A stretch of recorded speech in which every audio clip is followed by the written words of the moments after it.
it's not working.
Good afternoon, everyone. I'm Sylvia Arenas, and your chair. This is Neighborhood Services and Education Committee, and we will begin our meeting by having a roll call, please. Jimenez, Present. Cohen, Here. Esparta, Here. Carrasco, Present. Arenas, Here. present. Thank you. Thank you. We're going to move into a review of the work plan, and this is the item B1. It's City Initiatives Roadmap, Children and Youth Services Master Plan Status Report. And the recommendation is to drop for November 30th, the joint meeting for the Rules and Open Government Committee. Are we hearing this then, Angel? No? That'll be put on the next one. You're, yeah, you're breaking my heart, but okay. So we will, if I could entertain a motion for that? Move to drop. Second.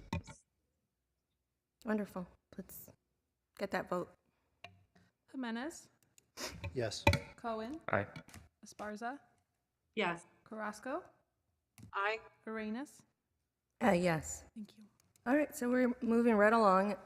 We have nothing under consent calendar, so we're going to move to items D, 1 through 6. And the reason I outline that is because these are very, it's going to be a long meeting, so I'm going to ask for your participation in being succinct and agreeing to limit your comments to 5 minutes. I'm talking to my council colleagues per turn, and that way we can move along. All right, this is the first item, which is item D1. This is a 2021 to 2022 Animal Care and Services Annual Report. Oh, and you're all ready. We're all Wonderful. right. Thank you. Thank you, Councilmember Arenas. Matt Kano, Director of Public Works, and with me is Jay Tirado, Director of Animal Services and Deputy Director of Public Works, and then Assistant Director of Animal Services, Kiska Card. I want to thank you for the opportunity to present today. It's needless to say, it's been a very challenging year for the Animal Services organization. We had a significant turnover in staffing at the beginning of the year, and we were spending most of this year and still are on catching up. I want to just have a sincere thank you to Mayor and City Council for supporting us in the budget process with additional ads. A sincere thank you to our staff who have had probably the most challenging year of their professional lives. And a sincere thank you to our rescue partners and volunteers who have also had an extremely challenging year and have really stepped up for us. We have the structure rebuilt for animal services. However, there are a number of improvements we still need to make to get back to where we need to be moving forward. And you'll hear about a lot of those today. And I really appreciate all the feedback we're about to hear today and look forward to the conversation. With that, I'll turn it over to Jay. Hi, good afternoon, council members. Jay Tirado, Deputy Director, and with me today is Kiska Card, Division Manager. And I believe on Zoom we have Dr. Elizabeth Cater, who is our Medical Director, and also Mallory Kinsman, who's our Shelter Supervisor. Before I get started, I'm echoing what Matt stated earlier, is that we definitely thank the support of City Council, our staff, our hardworking staff and volunteers, our rescue partners, and our shelter partners. Without all of that, the entirety of that group has really helped us get through a lot of our challenges. There are still some areas of improvement that we need to complete, but we're definitely progressing towards where we want to be. And with that, we'll get started with our annual report. So the San Jose Animal Care Center is located on 2750 Monterey Road. Some of the services that we provide are field services, adoptions, returning lost pets, euthanasia, rescue outreach, medical care, public spay-neuter clinic, which we'll discuss a little bit on the medical side later on the future of that program, licensing, permits. Our division also provides services to the cities of Milpitas, Cupertino, Saratoga, and the town of Los Gatos. We are San Jose Animal Care and Services, excuse me, is part of a We Care Alliance, which consists of other shelters within the Santa Clara County, the Humane Society of Silicon Valley, City of Palo Alto Animal Services, Santa Clara County Animal Services, Silicon Valley Animal Control Authority, and Town Cats.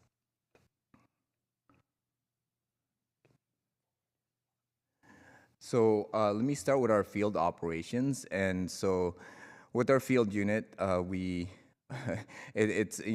started my career 17 years in our field unit. So it is oftentimes that you're not gonna know what you're gonna experience out there in the field. And so they do respond to calls for service in San Jose, Milpitas, Cupertino, Saratoga, and town of Los Gatos.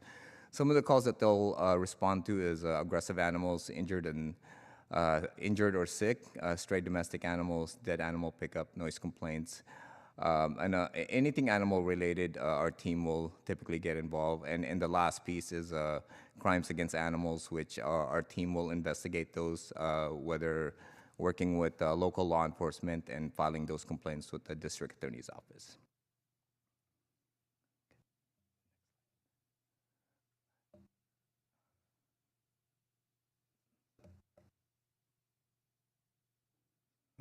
Apologies for having some technical. Okay. So for our field unit, responds to three different priorities. I'll start with priority 1, which is typically emergencies. And so that would be an injured animal, or it could be a public safety issue. And so they responded to 3,071 calls, which represents 15% of the overall calls. Now, the higher number will be in priority 2, which is urgent calls, which represents about 56%. And those are typically calls that are bite investigations or investigations that are not necessarily an emergency, but those are calls that will be in priority 2. And so in priority 3 are non-urgent calls, such as dead animal pickup, patrols, and so those calls are around 29% with the overall calls from our field services unit. And then with that, I'll hand it over to Kiska. Good afternoon, council members. Kiska Icard, Division Manager, Animal Care and Services. And I'm going to talk a little bit about our shelter operations. And last fiscal year, we took in over 15,000 animals, 15,530 to be exact. Out of those, 3,587 were dogs, 9,800 cats, and of those, 5,260 were kittens. 1,118 rabbits, guinea pigs, small mammals, birds, reptiles, and small livestock, and 1,025 wildlife. And our average daily population during the summer months averaged between 400 and 500 animals, and during the winter months, around 300 animals. And this is our animal intake trends over the last 5 years. So if you can see, there was a big drop in intake between 2018, 19, and 19 and 20, a continued drop into 2021, and we are seeing an uptick again in the number of animals that we are taking in all categories, cats, dogs, as well as small animals.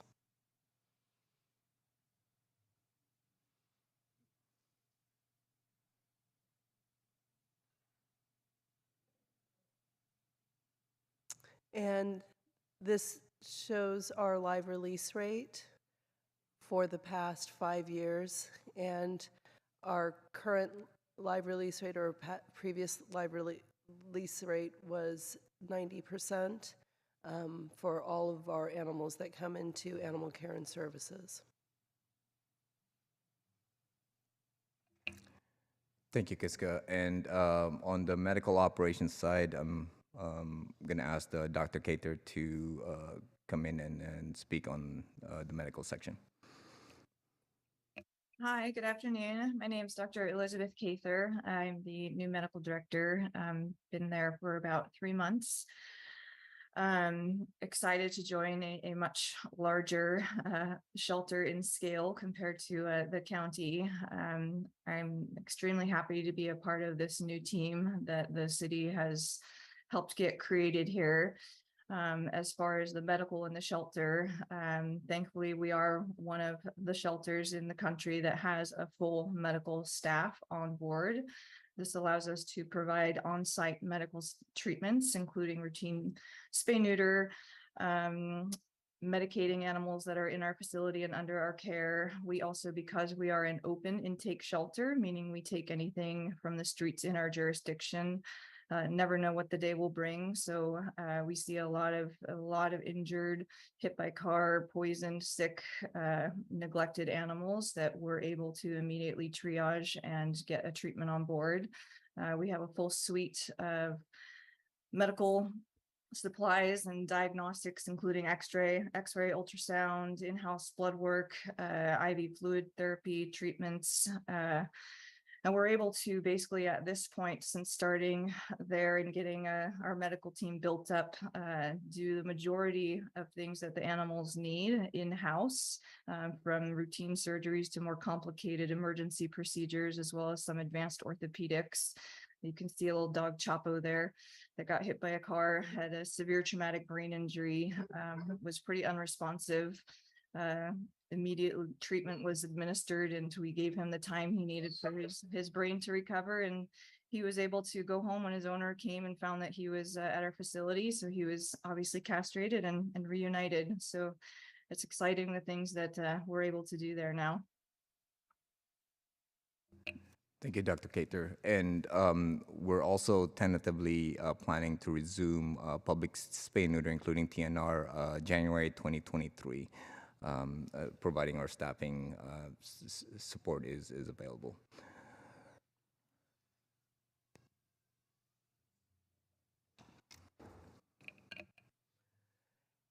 And I'm going to talk a little bit about our administration. So one of the things that Animal Care and Services provides is field services, which is supported through dog licensing. So last fiscal year, we processed nearly 60,000 animal licenses, 59,300 of those dog licenses, 44,476, and for cat licenses, 14,824.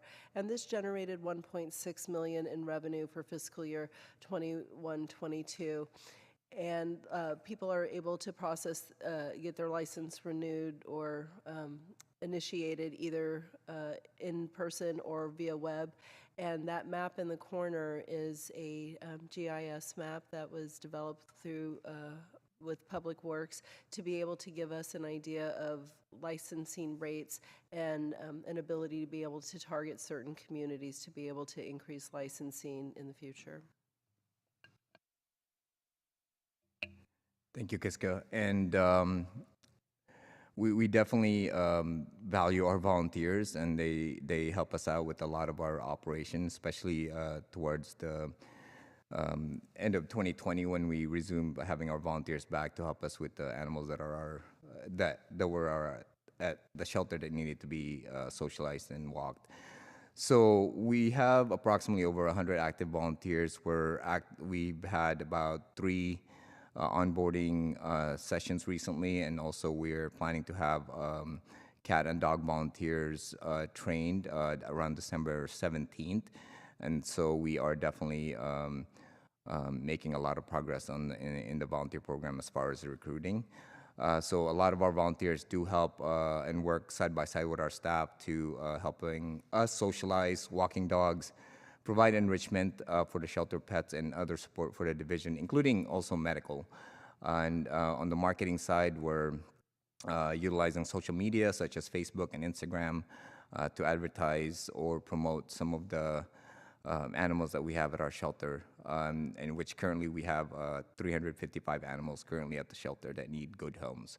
And so for this fiscal year, we gathered around 460,000 in total donations and grants.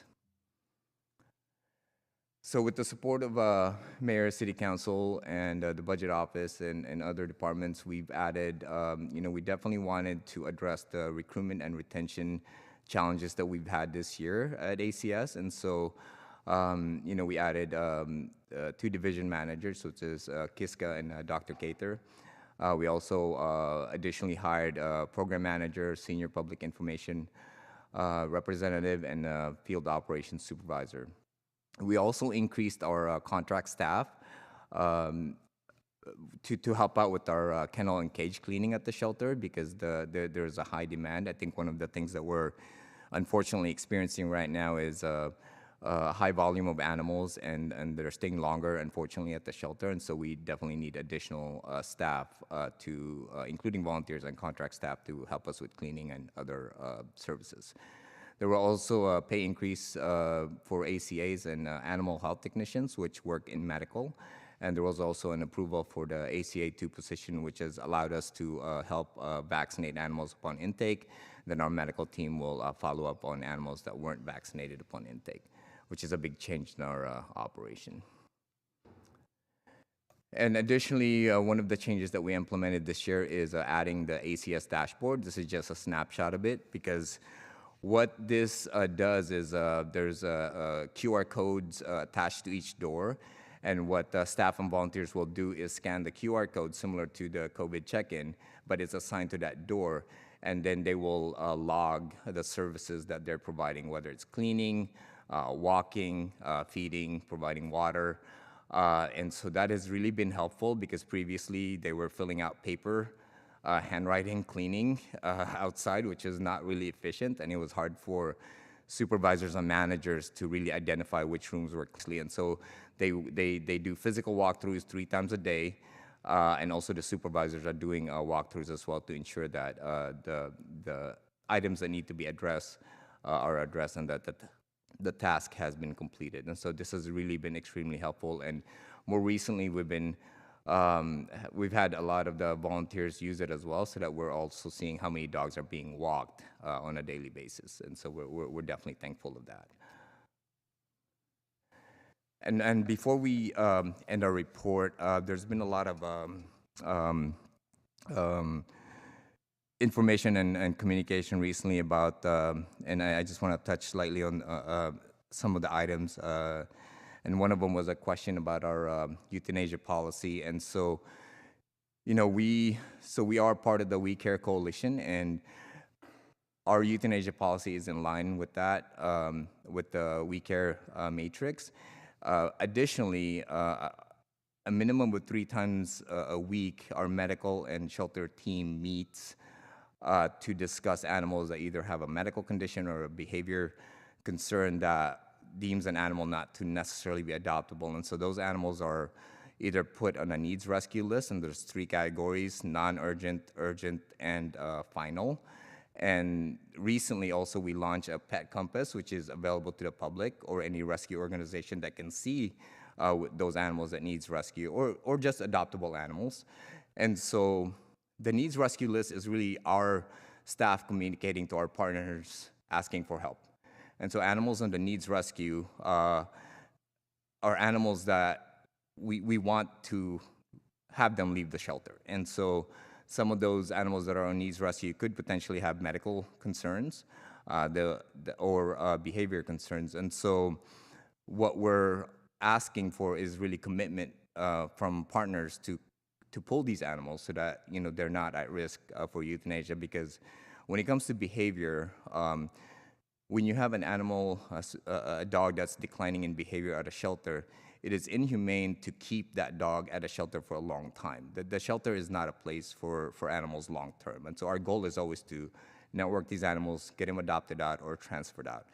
And so one of the things that I know that we've gotten a lot of criticism recently is a dog named Goofy. And so with the dog named Goofy, that was one of the dogs that our staff, there was a concern that it was not a candidate for adoption. And so additionally, when we have dogs that have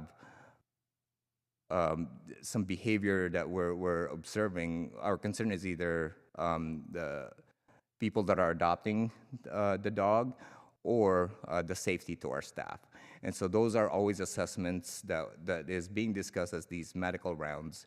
And at some point, the dog was placed on a final. There was an observation that was different from the staff's observation that was made by one of our partners, and that's where there was a communication breakdown, and Goofy was unfortunately euthanized. And so we've addressed that, and we've talked about this case, and we have made changes into our practice to ensure that we are improving our ability to communicate not just internally, but also with our partners to ensure that a similar occurrence doesn't happen again in the future. And the last piece I want to touch on is I can have Dr. Gator come on again, because there's also some comments, and after this we'll end our presentation, some comments about some concerns about animals at the shelter. Dr. Gator. Hi. So we got a lot of comments and social media posts about the animals at our shelter being either emaciated or other terminology was frighteningly thin. There was a video that was going around that I'm not aware of the time frame that those images were taken. I personally didn't recognize any of those dogs. We every morning have a qualified animal health technician walk through the entire facility to catch anything that may have been missed by the staff that needs a veterinarian to look at. So absolutely, body condition is something that they're well trained in. So just to put all our ducks in a row and get more data for today, I personally walked through every single dog yesterday and this morning, and using the standard Purina body condition score, which is a 1 out of 9 scoring system, where 1 is severely emaciated and 9 is unhealthily obese, roly-poly as we call them. The ideal would be considered between 4 and 5. And of the 201 dogs that I walked through and was able to give a body condition score, 97.5 of the dogs that are currently in the facility are at or above the ideal body condition score. There is one dog that is a 2 out of 9, which is severely underweight. This dog actually came in a couple weeks ago at a 1 out of 9. And the question is always, is it because of something medical or is it a lack of nutrition? Well, the dog has gained over 10 pounds. He's eating fantastic, stool is normal. So evidence points to that, unfortunately, this dog was probably being starved. And then there are about 4 dogs out of the 201 that I gave a 3 out of 9. So that's slightly underweight, not emaciated by any means, but those are ones that we flag to, make sure they're not having diarrhea, maybe give some extra high calorie foods. But I just wanted to say that the current data that we have as of yesterday shows that almost 98% of our dogs are in excellent body condition. Thank you, Dr. Cater. Mhm. And as we continue to look at our operation, we have made progress. There are still definitely areas that we need to improve on, and we're currently working on those areas to make sure that we're providing the best care for our animals, and also make sure that we're taking care of our staff as well, and also volunteers. And with that, I thank you for your time, and we're available for questions. Thank you. We're going to go to public comment. Blair.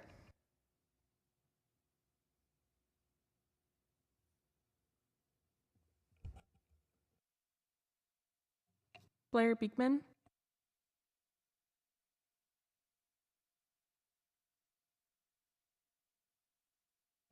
Okay, I'm going to move on to Ani. Hi, thank you for accepting my chance to speak. So I had a really long speech, but I'm gonna cut it down to one particular item. I would like to let you guys know that I'm an ex-volunteer at the San Jose Animal Care Center, and I'm a certified dog trainer.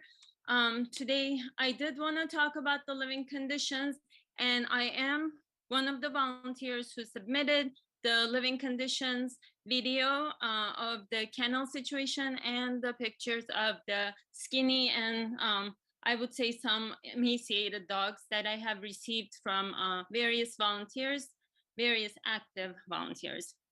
So as of this morning, there are over 200 dogs and puppies at the shelter. 103 of them are listed as strays. 75% of those are past their owner hold periods and should be available to adopt or rescue. 14 of the dogs are marked urgent, meaning they're in need of rescue or they're at risk of being euthanized.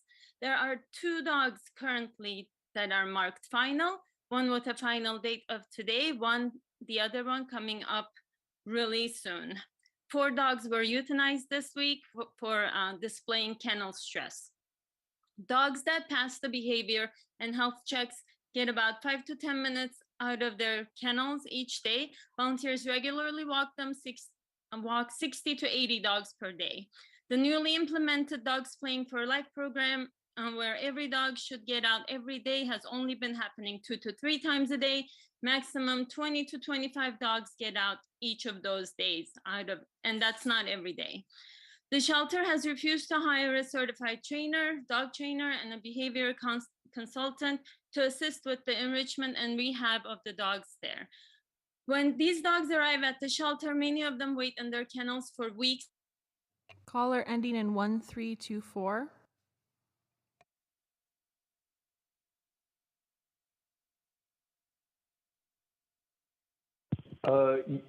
Yes, Paul from the Horseshoe. I want to thank the previous caller on leave for calling in and providing that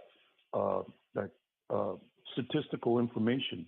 I think that's extremely important for these conversations. Sometimes we just only hear from bureaucrats, and we hear like the company party line, and we don't hear from actual citizens that are doing the actual work inside these facilities and not coming to these meetings and giving just kind of the version of the truth that they want heard. I'm not saying that the people that gave the presentation are doing that, but I think that the truth is more comprehensive than what is told in these meetings. That's what I believe to be absolutely true. One other thing that I wanted to comment on is that I appreciate the service that you provide overall, because the homeless population is going to continue to increase. And they rely heavily on these services. As society continues to reject people that are experiencing generational poverty and traumas that they experienced within the group home systems, women that have experienced rapes, women that have experienced domestic violence, women that have experienced poverty, molestation, the only thing that they have as companionship when they're out there in the tent is a dog. You know, so on behalf of the residents of San Jose that are experiencing poverty and experiencing those kinds of conditions, I want to thank you for the service that you provide and assisting them to keep their animals healthy, and whatever service that you do provide to this population so that they can keep their companions, because sometimes that's the only one that they have. Thank you. Fai Kazi. Hello, I am a citizen of San Jose for the last 6 years. I would like to request an audit of the animal care center. I don't know what the process is for that. I believe the last audit was done in 2009. I don't know if anyone can respond at some point, but or just, I don't know if there's a way to like let us know what the process is to request an audit.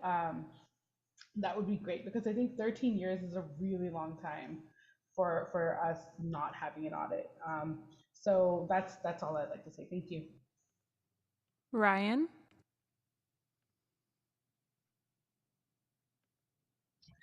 Hi, I help the bunny community for Santa Clara County, and the shelter has messed up big time. It hasn't been caring for the bunnies in their care. They listed a bunny named Indiana Jones as needing rescue when he needs to be groomed because he has matted fur. He does not need to be killed for getting groomed. They also won't give bunnies the RHTV2 vaccine that is a deadly disease in California, which is killing bunnies and it's very toxic to bunnies and killing them instantly. The shelter will not do the vaccine for them. Also, I do know that they had over like 50 bunnies that were in the shelter about 8 months ago, and out of nowhere they disappeared. I heard from someone else that I know very well, the shelter gave them to a farm. They gave bunnies to a farm because they had 50 bunnies and they all disappeared in one day. They also have been feeding bunnies food that is expired. They don't give them medical care properly.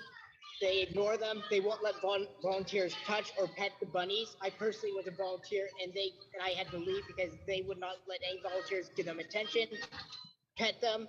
They treat the bunnies like they are prisoners. They won't even let you volunteers. They keep them away. They don't even have a person train bunnies, care for them. The shelter needs to understand that bunnies are the same thing as cats and dogs, and they deserve care.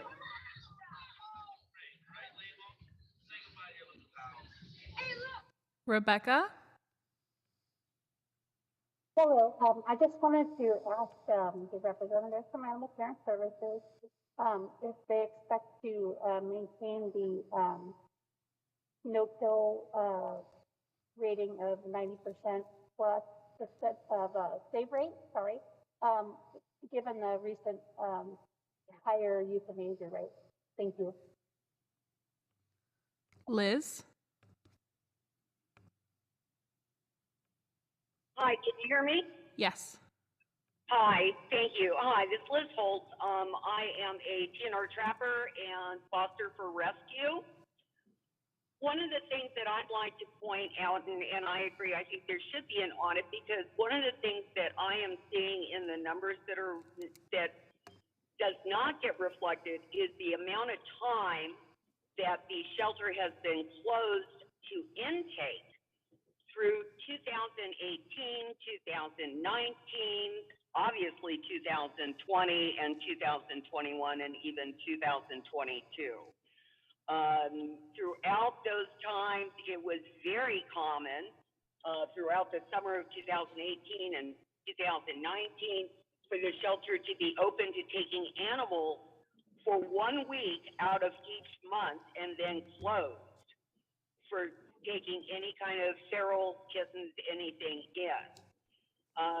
So I think that the numbers are not properly reflective of the need, because you're not including animals that, you know, would have normally been brought there had the shelter not been taking in animals. Same thing with, you know, the closures to the TNR program. Those are additional animals that would have come in and be in TNR. The other thing is that chickens who are bottle babies that they're unable to find fosters for because of the overwhelming number that the rescues have been pulling are euthanized. That's not a behavior or a medical issue. That's a lack of resource issue. So these things all need to be taken a look at, and I think that an audit is to be done. Thank you. Kate? Good afternoon, and thank you for the opportunity to attend this meeting and provide comments. My name is Kate and Amber, and in full disclosure, I'm an employee of the San Jose Animal Care Center. I'm here on my own personal time. I have volunteered for the San Jose Animal Care Center for the last 2 kitten seasons, both as a kitten foster and a volunteer in the shelter. I am now employed as an animal health technician starting August of this year. In these last 4 months, I've seen significant improvements in the quality and care levels provided to the animals at the Animal Care Center. Fewer cats and kittens are being euthanized, and they are now receiving life-saving care and surgery. And as a result, our adoption rates are increasing, and we're putting less strain on our rescue partners, asking them to take animals with easily treatable medical conditions. I'm proud of the work that I participate in at the Animal Care Center, and I'm proud to be helping to rebuild the TNR, foster, and kitten critical care programs for our community. During my shifts, I support spay and neuter surgeries, help with diagnostic testing, and assist our vet team in treating animals for a wide variety of conditions. In the last 4 months, I've seen that animals are getting greater opportunities for treatment and more are going into adoptions, and our community is happily adopting them. For me personally, this is an exciting time to join the shelter team. I'm learning a lot, and I'm happy to have the opportunity to grow personally and professionally in animal welfare. The vision for the shelter of having a thriving adoption floor, a network of fosters, and a compassionate resource for our community is underway. I know that the work I participate in makes a huge difference in the lives of these animals and the people who will adopt them. I also want to comment that I see the bunnies getting very quality care by both staff and volunteers. And I also want to make the comment that neonate kittens are not being euthanized, that we are able to provide overnight foster care or send them to our emergency vet partner. Thank you for the opportunity to speak. Raja? Thank you for this platform and for all of your service. I just want to make note that the shelter hasn't actually been accepting any new animals for weeks now, and asking people to take animals that they found and put them back where they found them. I feel like we're wasting our tax dollars while letting down the most vulnerable. We service the wealthiest zip codes in this country, and yet somehow we are completely failing. We need proper staffing levels. The public wants to help. We need volunteer coordinators, foster coordinators to make this happen. And we need management that is competent enough so staff and volunteers actually stick around. The animals need help, bedding, enrichment, medical care, fair behavior assessments, and proper networking with rescue groups. I do want to talk about Cider, who is most likely already dead or going to be dead by the end of the day today. She's a young lab mix brought in as a stray with 2 broken legs, given medical care by MedVet and brought to the shelter. With no enrichment or activities, she chewed off her bandages and remained in pain. Volunteers fed her and offered her affection through the bars of the crate, no direct contact, and were able to get some videos of her showing affection and love to the volunteers. The shelter staff then cut off volunteer access and gave Cider her final date, and that is today. I feel like this is a very good example of complete mismanagement. Trying to give, we're not giving dogs like Cider a chance, and this is not reflective of what our community wants to be. Thank you. Jean?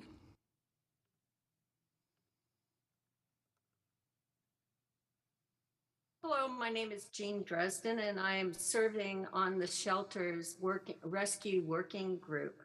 And I want to thank the shelter for initiating a rescue working group. This is new for the shelter, and it's been a struggle to find our way to get into a rhythm and a process of a really effective dialogue. But progress has been made, and the shelter shared the euthanasia protocol with us, and we were able to submit substantial comments because we did have many concerns about it, some of which is reflected in today's commentary.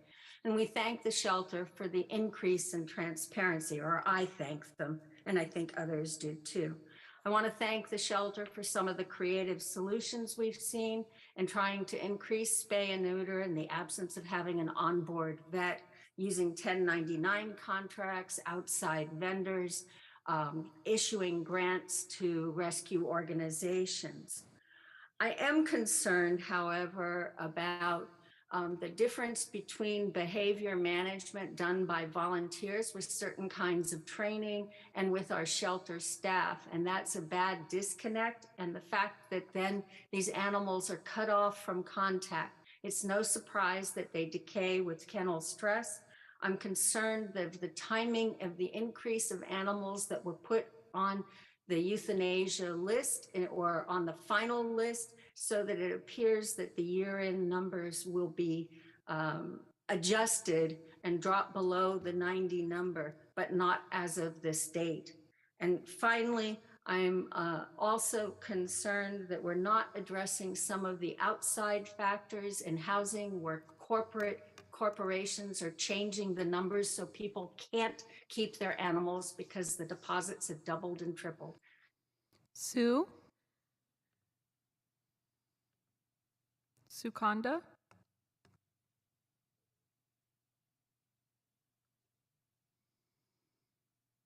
Okay, I'm going to go to Dina. Hi, my name is Dinah, and I would like to start off by thanking the City of San Jose and the Council and the committee for the support of animal services throughout the past year, which has been very, very tough for everybody. And I would also like to thank the Councilmember Crosco for her support of District 5 through this tough year, through hosting vaccination and spay and neuter clinics, and hope that those efforts do continue. I would also like to request further transparency and hope that the shelter data can be regularly updated online with reliable, accurate, detailed data, including numbers of animals turned away at intake. I would also ask if the shelter with a capacity of 300 is really the right size for the community that it serves. It's been over capacity, it seems like, as far as I can recall. And I would also ask that the OKRs that have been referenced, if those are able to be shared with progress being made public. that would help with some of the concerns that people may have. There is a reputation challenge that the shelter is encountering, and the more transparency, the better. I would also hope that there's a possibility that line items can be added to the capital budget with a breakdown showing anticipated expenditures in the future, and that, like some of the other city departments, there might be an org chart online with vacancies and filled positions so that it is clear what the state of the shelter staffing is. And I would also like to see a strategic plan for collaboration with. Megan? Hi, I'm a current volunteer at the shelter. I wanted to note that the dogs in the video that has been circulating, while it's not my video, I do recognize every single one of those dogs. Those are all current shelter residents. Ani asked me to relay the rest of her comments, so I'm going to read what she sent me. The shelter has refused to hire a certified trainer or a behavioral consultant to assist with the enrichment and rehabilitation of the dogs. When dogs arrive at the shelter, many of them wait in their kennels for weeks and even months before someone attempts to take them out. And by that time, the dogs are so kennel stressed that they're fearful of human interaction. They don't have a relationship with the staff who are tasked with determining if a dog is adoptable, even though none of them have any formal animal behavior training. Staff spends only a few minutes on a dog before recommending euthanasia. This brings me to the heartbreaking story of Goofy. Goofy was at the shelter since September, sitting in his kennel 24 hours a day, 7 days a week. Goofy was a scared boy that was euthanized because of poor evaluations by unqualified staff. Due to lack of staff training and dog handling experience, he only got out of his kennel twice by volunteers in the last week of his life. Even though the volunteers showed the staff what a good boy he was still euthanized.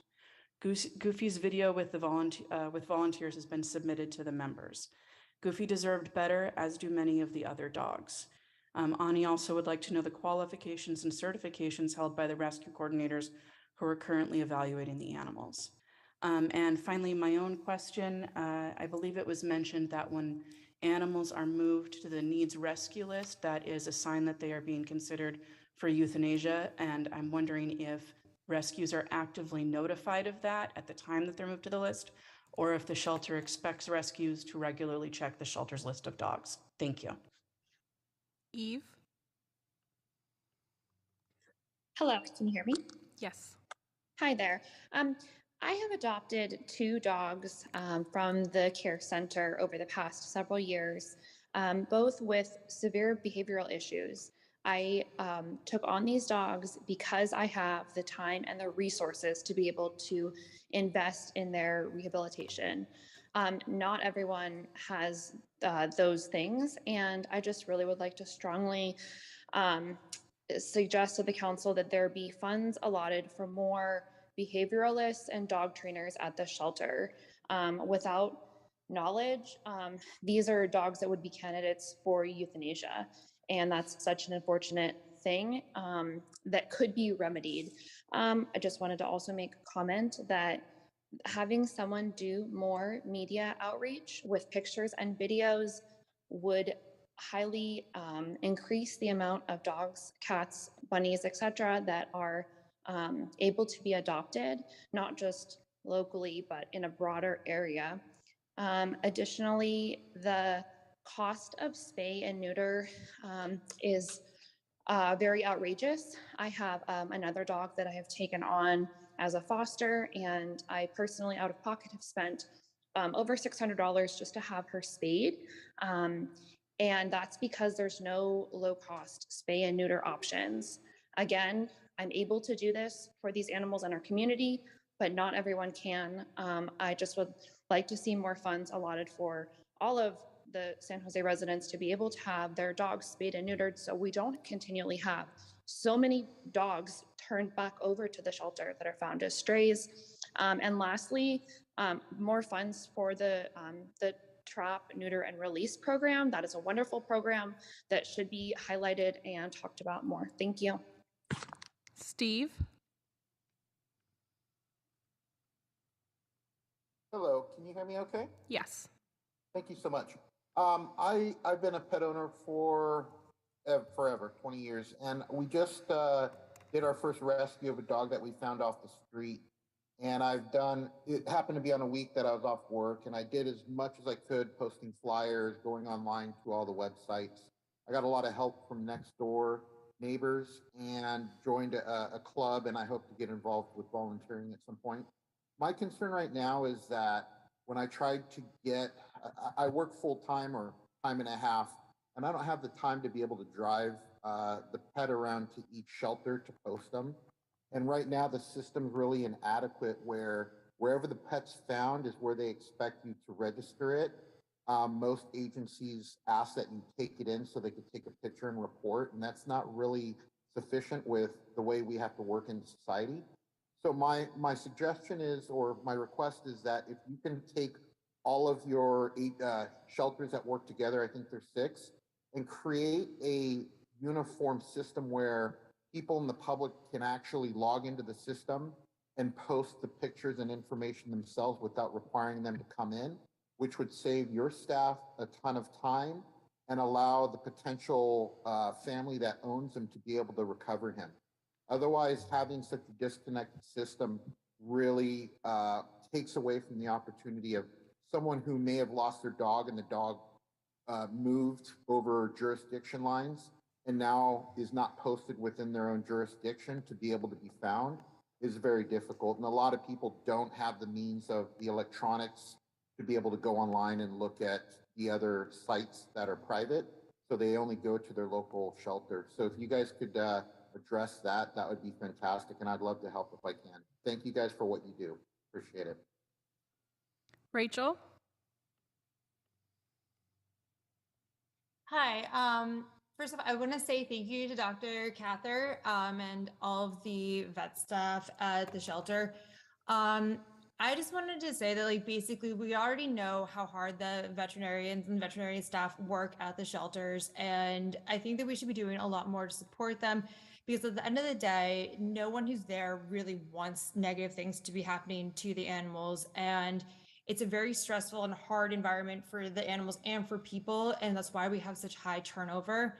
So I'd like to really see a lot more funds be put into the shelter to make sure that they have the correct staffing, because right now, if the animals are overlooked, it's not out of like lack of care, or lack of want. It's, from my understanding, a lack of resources. And we're in one of the wealthiest counties in the country, and it's just pathetic that we don't have the adequate amount of support. And that doesn't just mean like paying them more, but also providing mental health support and things of that nature. I'd also like to mention that everybody has said how expensive it is to spay and neuter animals. And I don't really understand why we're allowing veterinarians to work in our city if they're not willing to accept vouchers for the amount of money that they're asking in order to keep the shelter vets more available for urgent needs and having people be able to afford taking their animals to their local vets. Paying $600 for a spay is absurd, and so few people can do that. But the shelter should be offering, or I know that they do, there are low cost vouchers, but most veterinarians don't take them. Additionally, I also completely agree with the fact that corporations are overcharging people for having pets, especially with this ridiculous pet monthly fee. Sukanda?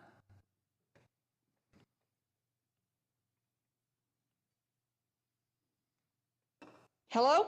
Yes, I can hear you. Great. I've been on Nextdoor a lot with all these found pets and people who want a pet to keep. And they all tell me it's very difficult to foster a pet, that there aren't any volunteer opportunities to take pets out for a day, take them out for a week. And I would like to see much, much more of that. I guess it needs more staffing for the organized volunteers to be able to take them out for the day. I'd like to see more programs for fostering. I guess those are not not very prevalent right now. There's a lot of people out there, I for one, that can't take care of a dog physically, can't pay for a dog financially. And if there was a system where I could take an old dog out of the pound and keep it until its dying days, or keep it, just get out of that cage, I'd like to see more opportunities for people to take pets temporarily. That's it. Back to the committee. Great, thank you. I'm going to look at my colleagues and see if there's any comments coming from them. I guess I'll ask one question then, since Go ahead, Councilmember. there was a mention made of audit. I know it's been a while since there's been an audit, but there's also been a period of turmoil recently with shortages and other things, and I'm not sure it's the right time to audit. Do you have a feeling of when might be the right time to do a new audit? Sure. Thank you, Councilman, for the question. We're always open and to an audit at any time. We strive to be as transparent as possible. We had an external audit this past summer by Maddie's fund, and we have that posted on our website. And there's a number of great recommendations that we're working on implementing, as many of them as possible over the next, and some have been implemented already. So there is an external audit that's been done. We can provide further information on that, and we have shared that with many of our external partners as well. But to directly answer your question, anytime was fine. By right now, we've hired most of the management staff back. We still have 2 vacancies for veterinarians, and so hopefully we can fill those in the near future. And then by next spring is the kitten season, so it's going to be pretty intense for the staff. So anytime after that would probably be the optimal time. Okay, thanks. I'm just asking because doing an audit when we know that we had a shortage of staff and other problems managing the program wouldn't teach me as much as when we get to where we want to be and then learn from that. So that. Yeah, I after feel like next it'd be spring, summer would be ideal, but we're always open to. Okay, well, I can think about that in the future. I just want to thank you for the report and for working to improve the care at the site. I mean, it's an overwhelming number of animals you deal with, and I know it's a difficult problem to try to figure out how to get them adequate care. So I appreciate continuing to try to figure that out, and I think we'll continue to have discussions in our budget cycle about what we might have to do to provide additional service at this facility. I'll move acceptance of the report. All right, we have a motion and a second. Councilmember Carrasco. Thanks, Chair. Thank you, staff, for the report. I do have a number of questions. Some of them actually came up as the speakers were commenting. I also want to thank all the partners that have been so wonderful in supporting the center and staff, because this isn't an easy job, and as we're looking at the numbers, they can be quite overwhelming. So a couple of questions that come right up for me is one, is there a reason why we're not keeping track of those animals that we're turning away? Thank you, member. Thank you, Councilmember Carrasco, Jay Tirado, Deputy Director. We did start around September tracking animals that we are turning away. Unfortunately, right now we are doing it by hand, and we're just trying to get more consistency and maybe a better tracking system. But we do have on hard written paper of animals that were turned away at the shelter for whatever reasons. And I'm sorry, maybe I missed it in the report, but I don't see the number being reported out today regarding those animals that were turned away. Do you have that number? Unfortunately, I don't, Councilmember Carrasco. We can gather that information and send you that information via email. Okay. For future tracking, I do think that it's really important to understand the animals that were turned away and why they're being turned away. So that's just one issue that I think needs to be remedied immediately, and we need to find a better way to track that versus tallying, doing a tally every night. I don't know what you're doing, but I think it needs to be part of this report. The other is, I'm a little confused about the live release rates. There seems to be a difference in the numbers that I'm looking at and what you reported. You reported 90% were LRR, and I'm seeing that it's actually lower than that with 81% live release rates for cats and 95% for dogs. Is that accurate? Thank you. As Jay's looking at, this is Matt Kano. As Jay's looking that up to more detailed answer the question, there's a couple different live release rates that are in the report. One is for fiscal year 21-22, but we also have a paragraph in the report about how we're tracking so far in fiscal year 22-23. And with that, I'll turn it over to Jay. Thank you, Council Member. For cats for this fiscal year, the exact number is 88%, and for dogs is around 96%. That's for fiscal year 22-23? Oh, for fiscal year 22-23, I believe right now, I'm not looking at the exact data. If we're talking live data that's on that we can currently check, it is for dogs it's around 94%, and I think for cats it's around I want to say 79 or 80%. And it doesn't mean that we've euthanized more cats. As mentioned earlier, it's because we've turned away a lot of the healthy, friendly cats because we weren't able to support it via spay neuter. So typically when we have cats that are coming in, we want to get them sterilized, and if they're from the community, if they're from a community cat, then we definitely want to return them to where they came from. But because we didn't have those resources this year, that is one of the reasons why we had to turn away a lot of cats.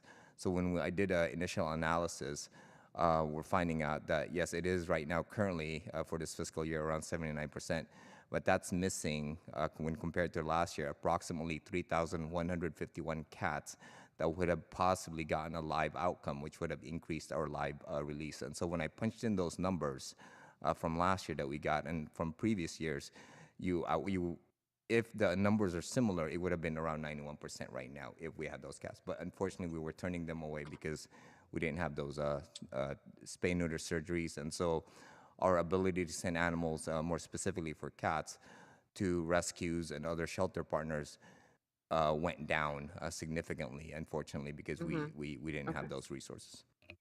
Okay. Thank you for clarifying that. So a couple of things in regards to the maintenance or the care of community pets, such as our, I know we've known them as feral cats, not strays, but I like the community cat name. I'm taking care of a colony because they were cold and hungry and they didn't look great. And so I started to take care of, my colony has grown to, I think I have 6 at this point. And one of the concerns that I've had over the last 12 months or so, which is when I started to take on this responsibility, was, as some of the speakers have said, so expensive to get them spayed and neutered.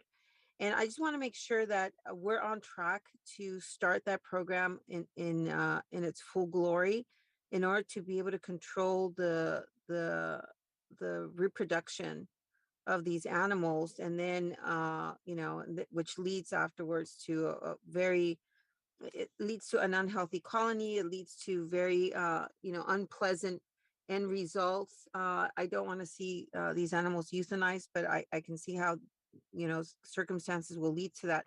But I see us being able to avoid that if we have the vaccination programs and the TNR up and running. So is it a matter of getting additional staff? Is it a matter of attracting staff? What is it that's keeping us from having a full TNR program, as well as providing spay and neuter services to our families? Thank you, Councilmember Jay Tirado, again with Animal Care and Services. So our medical director, Dr. Cater, her tentative goal right now and our overall goal as a division is to resume TNR in January. We're gonna schedule a meeting with our partners starting next week to kind of discuss what that looks like, because I think we definitely don't want to do this without organization and coordination with our partners, because we understand the need, and so we want to clearly identify from our partners where the need is, and also we do have the data and ability to track where the high intake is, but we just want to be able to confirm that with our partners and our data, and resume those services in January, and maybe start with just focusing on certain areas, and then at some point slowly resume the ability for owners to take advantage of our low-cost spay and neuter services. Again, I want to say tentative, because right now we feel like we have the staffing to resume that, but we still, as Matt Kano said earlier, we still need 2 full-time vets, and we still have 5 full-time animal health technicians that are we still have that vacancy. And so, I'm sorry, I misspoke. It's 4 animal health technicians that we have the vacancy on, and we are trying to look at options on that hiring, because when it comes to TNR surgery, you not only need the veterinarian, but also the support staff, including licensed registered veterinarians that's required by the California Vet Medical Board. And so those are some of the challenges that we have, is really getting additional licensed techs. I mean, currently we have our medical director, 1 full-time vet, and 3 part-time vets that can clearly do surgeries, but without support staff, it kind of limits our ability to do a sustained TNR program. So I've had a couple of events in my district for spay and neuter for our families, and a number of events for free vaccinations. And these are events that, we've never had the experience where we've had to turn families away from any of our events.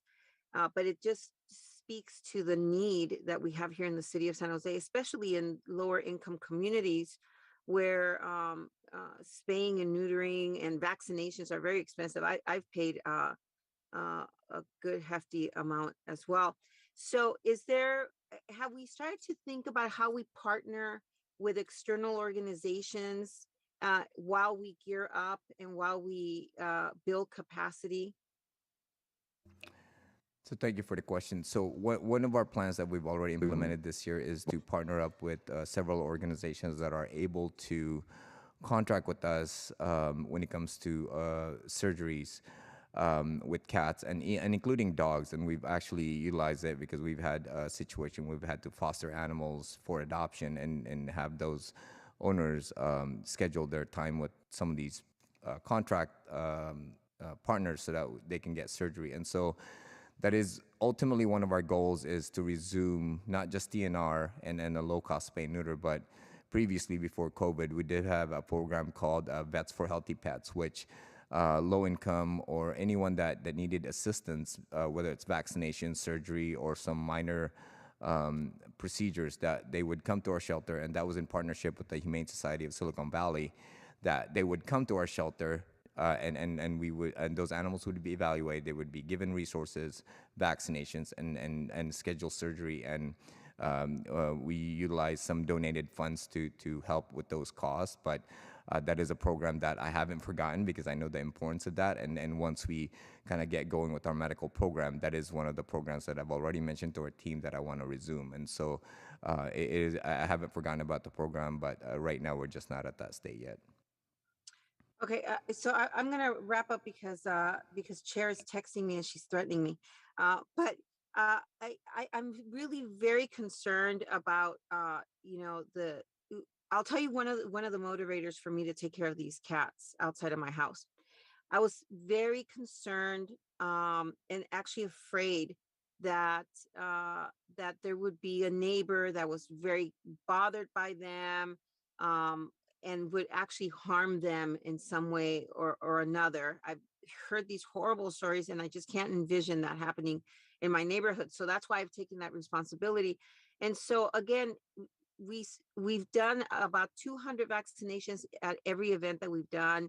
I don't know the numbers off the top of my head in terms of the surgeries, but if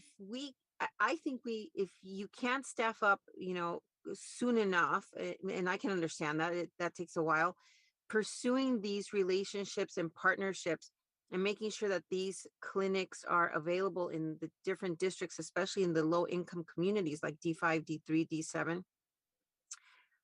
It would alleviate some of the burden on the shelter, and could really truly start to have some impact out in the communities with the community cats, especially. And I mean, it's something I'm going to pursue with a city manager. I leave on the 31st of December, but I don't envision myself leaving this topic in particular because we have such a fantastic network of individuals ready to help. And there's a lot of organizations out there. I won't say a lot, but there's a number of organizations, you know them well as well as I do, that I think that we could partner until the shelter can truly build more capacity. So, I'm going to leave it at that. Thank you, Chair, for indulging me. But I'm so concerned about animals who are being euthanized before they have an opportunity to truly find a permanent home, and for the community critters out there that are they're going to be reproducing in a couple of months, and then we're going to have another situation that I think would be very unfavorable and unpleasant. Thank you, Councilmember. Councilmember Esparza. Thank you. And I know Chair has the tough job of keeping us all on track. So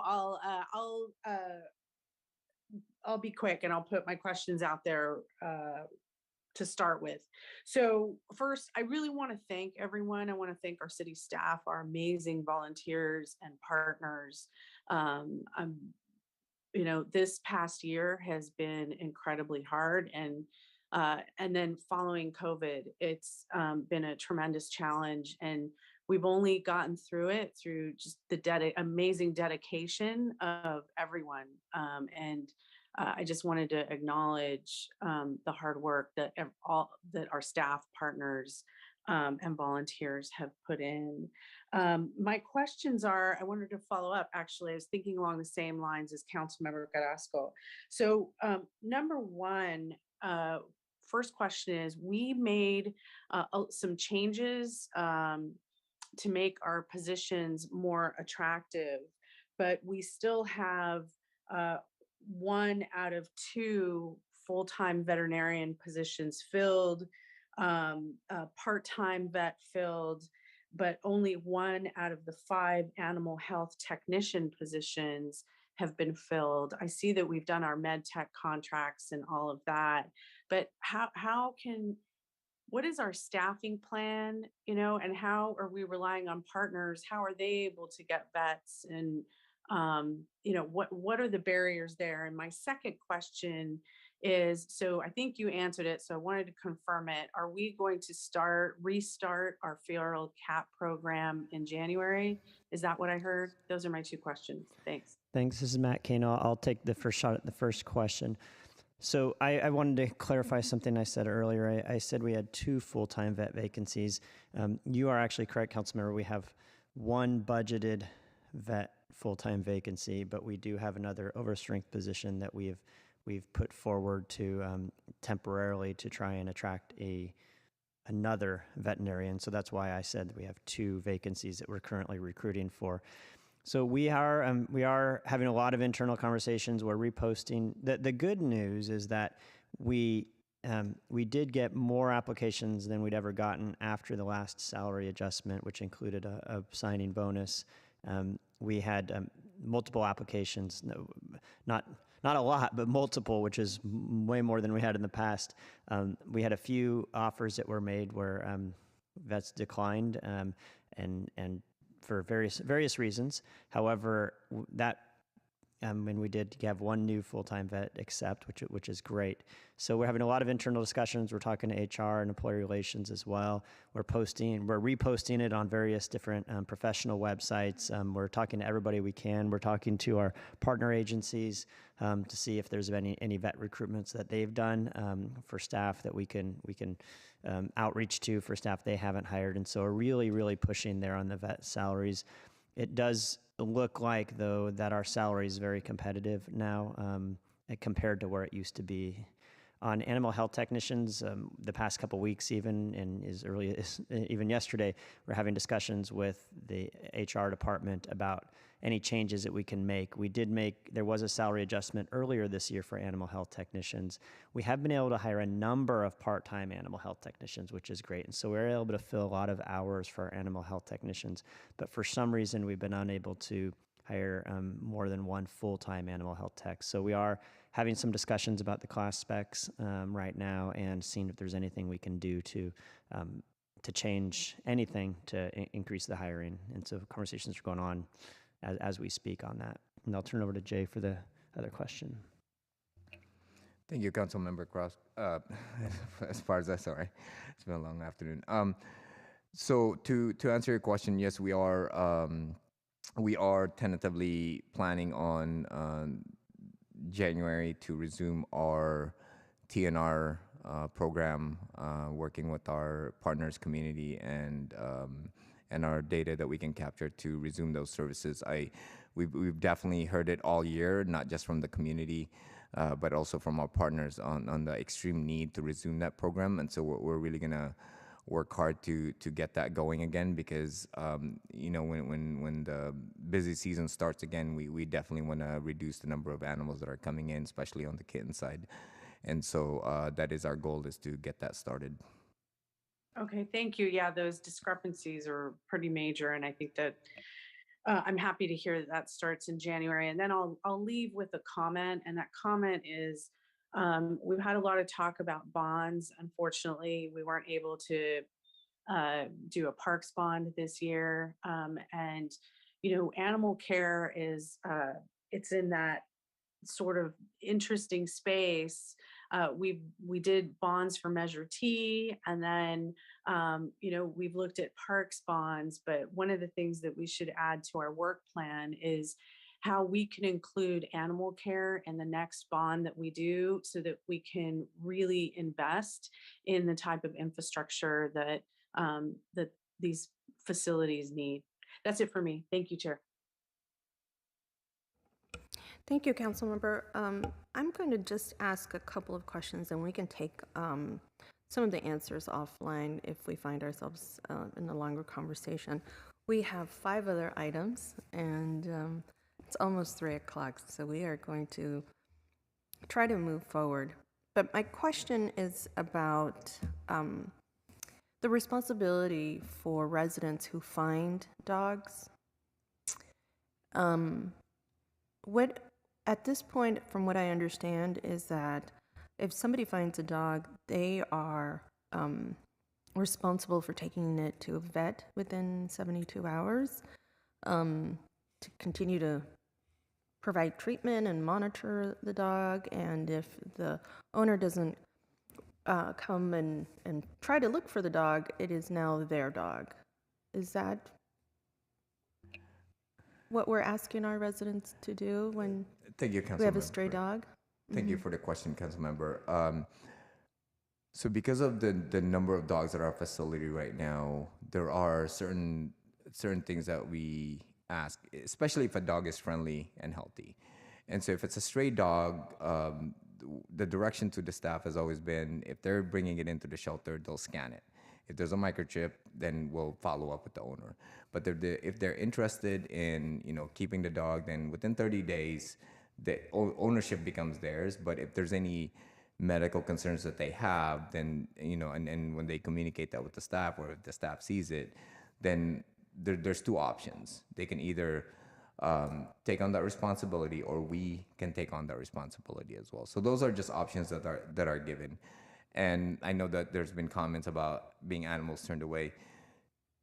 Because of our capacity, we do ask if they're able to keep it, but if not, then we've asked the staff to talk to us supervisors, because we're definitely beyond our capacity for large dogs right now. And so it's difficult for us to, being an open shelter, to accept dogs when we don't have kennels. I've heard of other shelters putting dogs in crates and break rooms, and I definitely want to avoid that, because that's not where we want to be. But so it's a balancing act on a daily basis. But if there are folks out there that do find an animal, whether it's a cat or a dog or bunny, and they just cannot absolutely get it, then the staff are directed to ask to talk to a supervisor, because we'd rather take in that animal rather than put that upon the person that found it. I know that I do want to address that for this fiscal year, we've taken in a combination of all animals, dog, puppies, cats, kittens, and others, over the counter, meaning that people since July, we've taken in 2,353. So we're not turning away. It's just we're really trying to manage that intake. Sure. No, I get it. And I know that you find yourself in a very precarious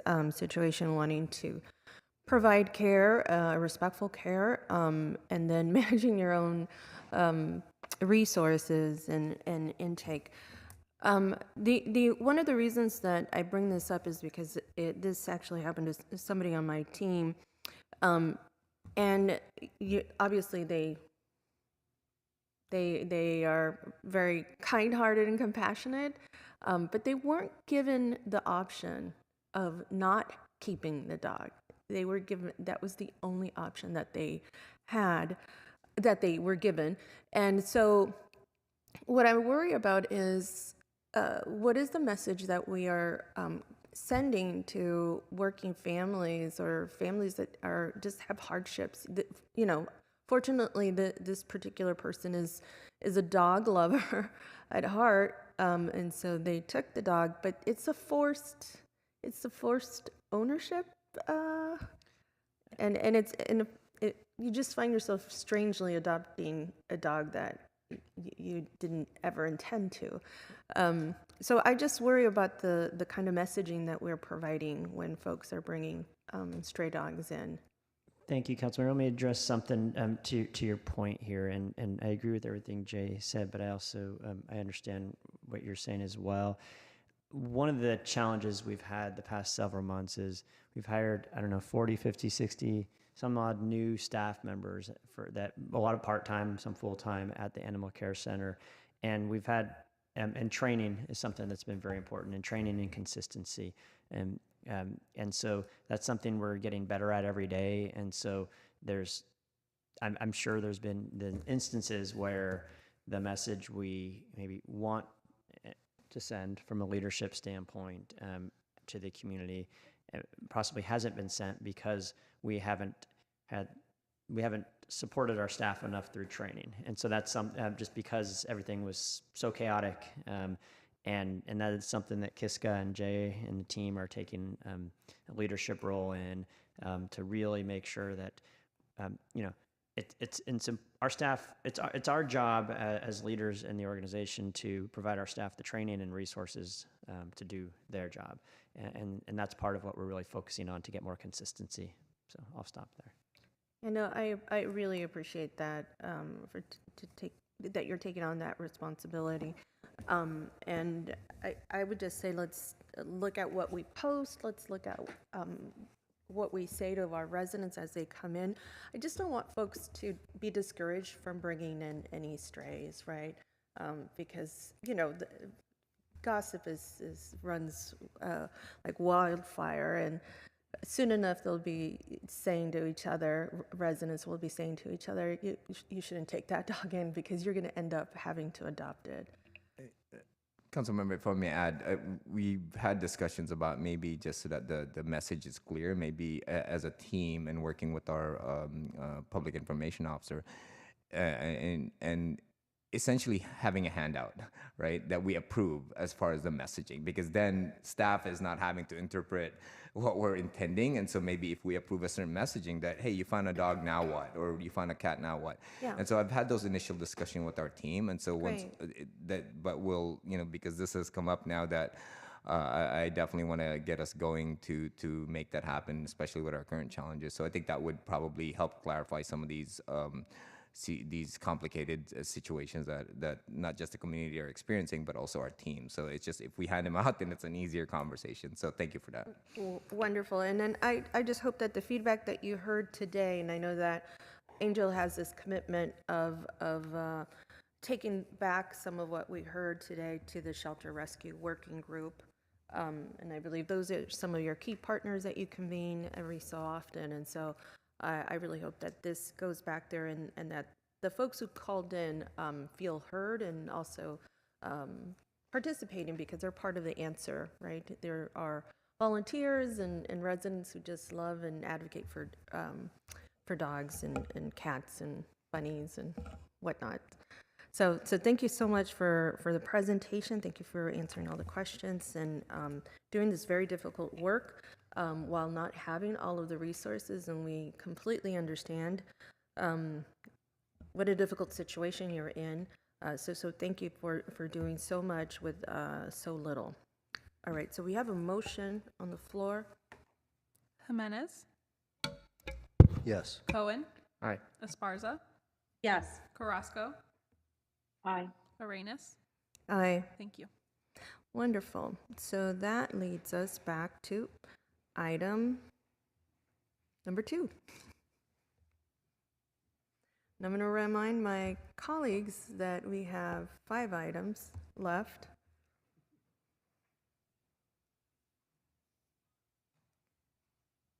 So this is the mayor's Gang Prevention Task Force Plan - the San Jose Youth Violence Prevention Strategy. Welcome. Good afternoon, committee. Can I get this slide clicker? Good afternoon, Andrea Flores-Shelton, Deputy Director of Community Services Division, and I'm pleased to be here with Israel Kanhuda, the Superintendent, Managing Youth Intervention Services, and of course our Director, John Cicerelli. Today we're very excited to bring the long-awaited new strategic plan guiding San Jose's youth violence prevention strategy. Given your packed agenda today, I will be quick, but there is a lot to say. The headlines for today's presentation are, we do have a new name based on new strategic direction, and that name is the San Jose Youth Empowerment Alliance. Also, we are measuring and tracking what we plan to accomplish differently than we have in the past. But let me give you a little bit of background and framework. There we go. So after 30 years of convening the Mayor's Gang Prevention Task Force, which became a national model for reclaiming our youth through city-operated services and community-based partners and a collective impact approach, this strategy will evolve into the new San Jose Youth Empowerment Alliance. We will continue our continuum of care and focus on reducing risk factors and developing protective factors that we know prevent and reduce youth violence, including gang violence. Our strategy maintains prevention and intervention and reentry approaches, and more explicitly adds diversion and healing strategies. We will continue our secret sauce. Oops, I went back too far.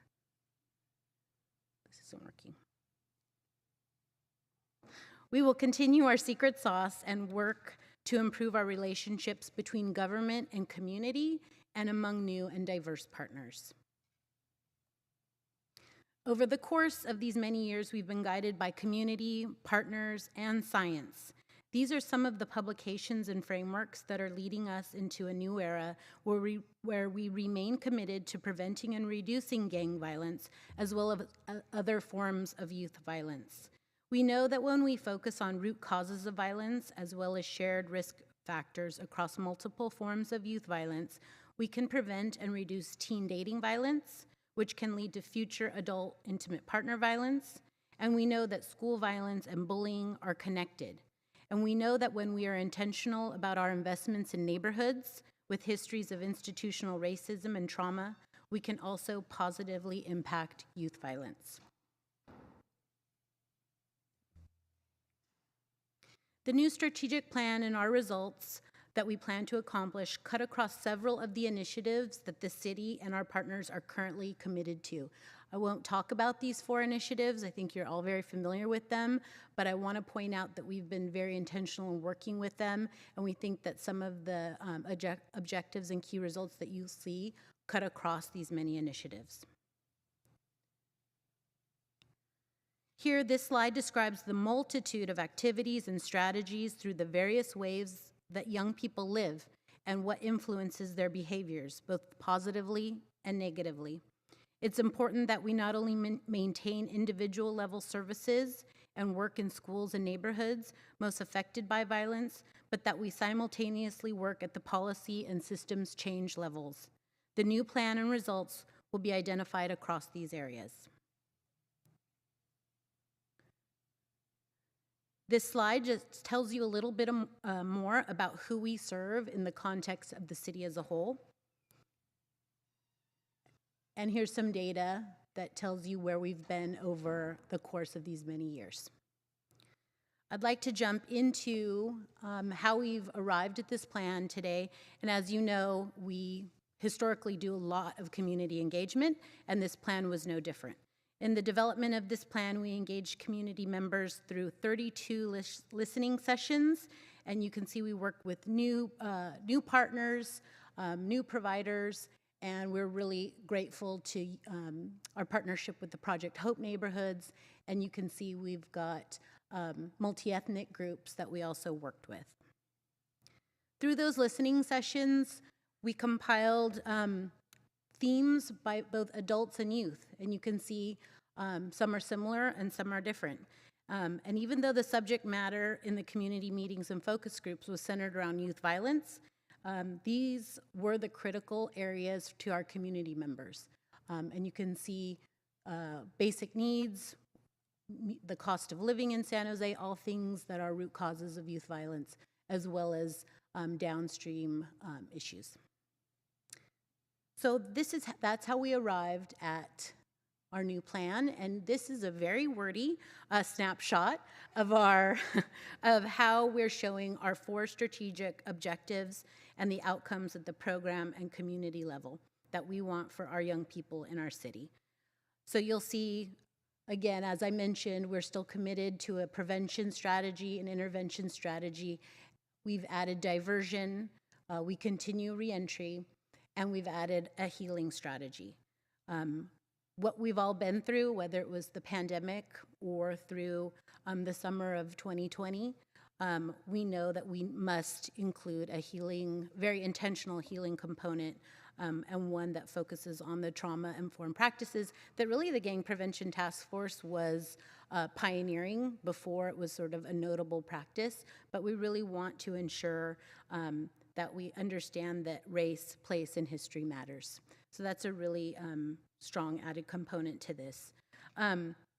Lastly, you'll see on the right-hand side, we will be incorporating a more robust evaluation. We're going to be RFPing for contractors to evaluate our youth intervention services in year 1, and we'll be reporting out in 2024 on the outcomes of those programs and services. And then, as always, we want to see how our children are doing and our communities faring at the broader level. So we have those community indicators that you see on the bottom right. What will also be new is that we, where possible, will be disaggregating by age, race, place, gender identity, and disability where possible. This will all help us understand who's affected at the subpopulation level, what are those emerging things, and how can we, again, build services and strategies to meet those needs. And we have our OKRs. So the 4 strategies that I mentioned, you'll see we have translated into objectives across the top. So for the next 3 years, our key objectives are across the top, and they align with, again, prevention, intervention, diversion, reentry, and healing. And then at the bottom in white, you'll see for year 1, what we have already, I'm sorry, there you go. And then across the bottom, you'll see the key results for year 1. These were adopted by the policy team on October 27th. We've discussed this already. We'll be working with partners such as County Office of Education, the County Public Health Department, County Probation, as well as community partners, folks like Sandy Hook Promise, to carry out these accomplishments over next year. And for the sake of time, we won't discuss them all, and we'd be happy to answer any questions on these key results. So finally, just back to what we're asking for you today, and the memo calls for that you accept the new strategic plan. which is now the San Jose Youth Empowerment Alliance. Changed the name, and last month at NSC it was already brought to your attention that what we've long called gang hotspots administratively, we're now going to be calling opportunity neighborhoods. So we're taking this approach of being asset-based versus deficit-based and acknowledging what government's role is in labeling communities. And so we are righting the wrongs and using those terms here on out. And we know we have a lot to prove to the community, but we are very excited and passionate about pulling this together and making this real over the next 3 years. So we're here to answer any questions. Thank you. Great, thank you. We're going to go to our public comment. Caller ending in 1324.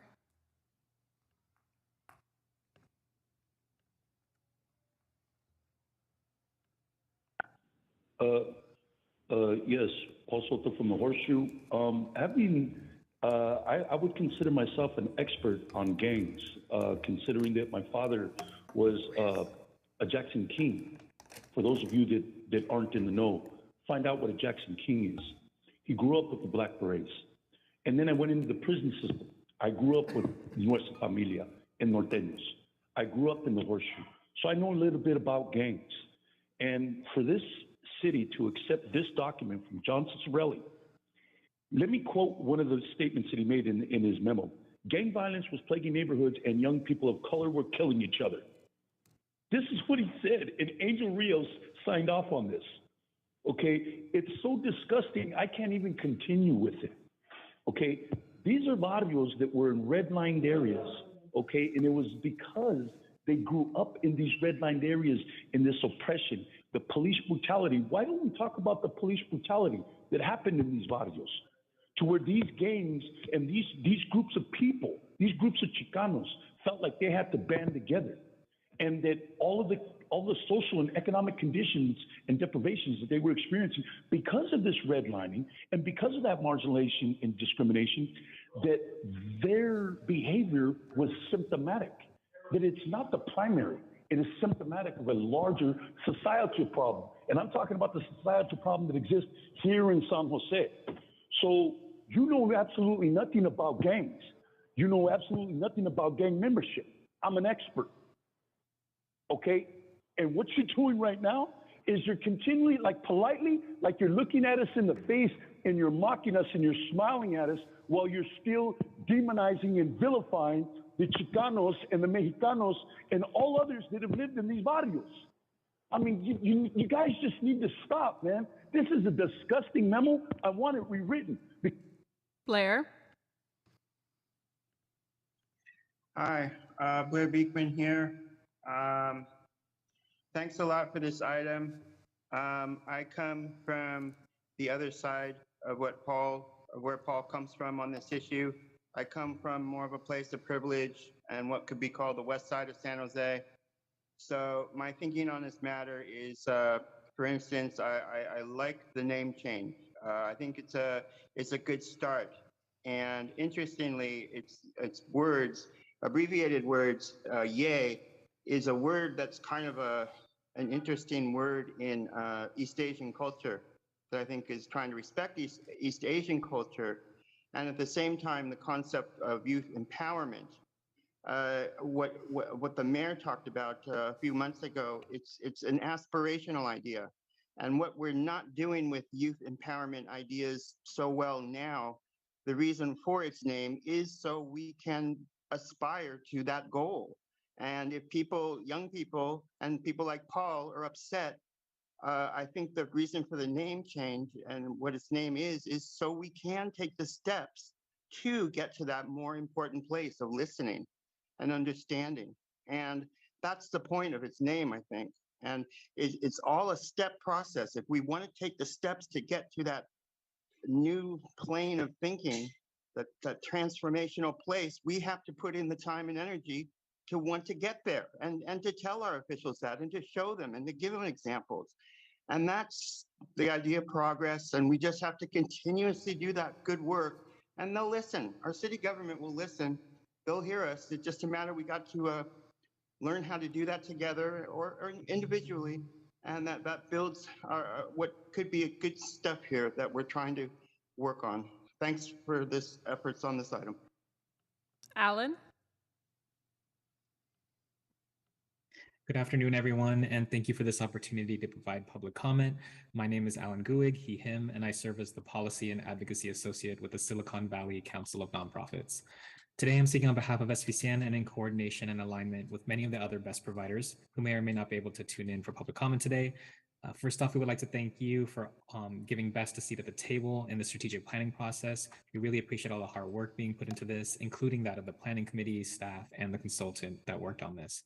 We genuinely like the direction of the strategic plan and the direction that it is moving in, along with its coordination with the other big change initiatives. And even more so, we do think that the city should at least double its investment in BEST and generally continue increasing funding for prevention and intervention purposes. Overall, thank you again for your time and have a wonderful day. Back to the committee. Great. Let me check and see. I don't see any hands from my council members who are present here, but but Councilmember Esparza online. Go ahead. Thank you, Chair. First, I'd really, like to thank all the work that everyone has done. This has been a couple of years in the making, and words matter, but actions matter more. And a lot of work that's reflected in this report leaves me very hopeful. And I just wanted to comment on the quote. I love the quote that all violence is all that violence is connected. I know the chair has done a lot of work on sexual assault, and we've seen that data amongst our youth, and it is absolutely all connected. So is poverty. And especially when we talk about moving from hopelessness to hope, and that healing section is huge. And I also wanted to say that it's great to see diversion back. It's always the first to go. I'm not ready to just throw our kids away. We need to do what it takes to get them back on the path. So with that, I have two questions. The first question is, so it mentions about the 12 key results across the 4 objectives. And it says that while there are not current measurables for the 4 objectives at this time, the identification of measurable objectives will be completed during year 1 through the key results. So my concern with that is, how does that relate to the contracts, to what we expect from our contractors? As that work gets completed and RFPs go out, we absolutely need measurable outcomes. The second question that I have is, as we move to being more asset-based and we add that 4th section around healing, how are we going to tie that work in to the city's budget process when we look at programs that kids need, when we look at the poverty and assistance that families need to be more stable, to provide that stable home to the children? How are we going to align that work amongst all those different, really interdepartmental? It's not all on your team. How are we going to align that? So those are my 2 questions. Thank you. Thank you, Councilmember Esparza. On your first question, so if we think about like the program evaluation for both BEST and youth intervention services, those will be established through the RFP, and those will be at the program level. At the objective level, the reason why we'll take the first 6 months of next calendar year to work on that is that that's really a collective effort. Like, for example, recidivism, right? we are going to need to work with our partners. PRNS can't say we think there should be a 5% reduction in recidivism or 25% reduction. We're going to need to do that collectively so that it's layers of metrics, but at the objective level, we're going to do that with our partners. And you know, it's usually something achievable, attainable, but also aspirational. And then at the program level, we will be doing that through the RFP process. I hope that answers your question. Well, so how are we going to align the program contracts to objectives so that, in other words, we don't go the life of a 3-year contract with no measurables for the objective?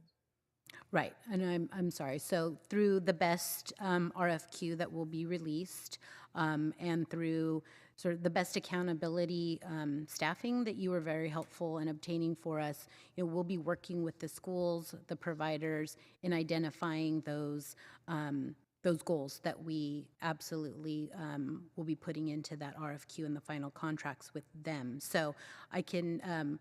The great thing about this plan and the great thing with OKRs is that they're iterative, right? So we can establish them for this year, and then we can look at them again and true them up with the best contracts as well. So what I would say is they're not static, and that yes, we should really start with something in the first 6 months, and then we can always go back and realign it, and we will do that. Okay, that's helpful. Thank you. Thank you, Councilmember. The second question. Oh, sure. I apologize. Go ahead. Councilmember, let me weigh in on the second part of the question. And if I'm understanding your question correctly, it's around kind of the alignment of budget. And the way we're approaching this work is, you know, first and foremost is really updating the strategic plan to really do a deep dive on really trying to address more of the systemic and the root causes that lead to community violence, especially amongst our young people. You know, one of our public speakers talked about, Mr. Soto talked about knowing about gangs. Well, it's not enough to just know about gangs. We got to do something about helping our kids out of gang lifestyle, because we know that there's nothing positive that comes out of it. And so this is what this plan reflects. And so first and foremost, it's about really kind of re-upping and really doubling down on kind of creating a new vision that really addresses and focuses on young people and helping them find a way out if that's what they want. Secondly, from a budget standpoint, we're also connecting this work to other citywide efforts. For example, the Children and Youth Master Plan work that is being done right now on a parallel track. We really see the connection here. We really see that at the end of both processes, we'll have a service delivery continuum that starts, you know, as early as age 3 all the way up to post-college. With a cradle-to-career focus. And along that continuum, we'll be plugging in this violence prevention work so that for young people that find themselves in situations where they may need some second chances, or they may need some additional help or intervention assistance, that we'll be able to provide it for them in a meaningful way. And then the third example would be the way we're also pulling in some of the recommendations that came out of our Reimagining Task Force work group as well, right? Recommendations looking at ways to de-escalate, de-escalate further incarceration to begin with, looking at ways of really redirecting that pipeline, making sure we're connecting into county services such as behavioral health, mental health, and doing it in a more holistic and comprehensive way. And then we want to tie all this together so that when we go forward through the city's budget process, we're going forward with well thought out, vetted recommendations that leverage these resources so that we're not doing one-offs. It's not like the Gang Task Force is doing work here, Children and Youth is doing work over here, then we have Reimagining over here, but rather we weave it all together in a more holistic manner where we get a greater leverage, greater economies of scale, and ultimately make greater impact for the community. So that's kind of our strategic approach around budget alignment. Okay, thank you. And one of the other things I like that first slide or the first graphic that illustrated what you said about aligning this work with the work that the city's doing. One of the things that has happened over and over through the years, though, is you know, an incident will happen and folks will go out and they'll find a family, hey, mom and dad are working, or mom is working 3 jobs and she's not around. So in order to be around, she needs a little bit more help, or she needs to enroll in a housing program, or they need to move from one area of the city to another. And that's just one example. That's not even getting into recreational programs to help kids,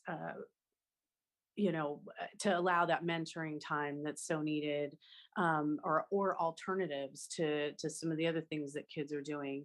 But and that's what I'm getting at, is that poverty where year after year the team scrambles to like call somebody because somebody knows somebody, or hey, this is where we can get that resource, where really this work needs to be properly budgeted so that the team has real resources, real dollars that they can assign to a family or to a neighborhood as it's needed.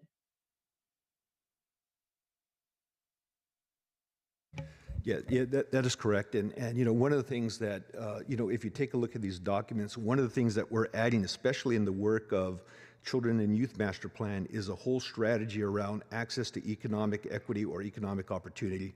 Because we know that if we're going to, try to dismantle and deconstruct the poverty cycles, and we know that a lot of these issues are really entrenched in poverty cycles, that we're going to have to provide other opportunity pathways as an alternative. And so we're really pulling in many of our Work to Future work.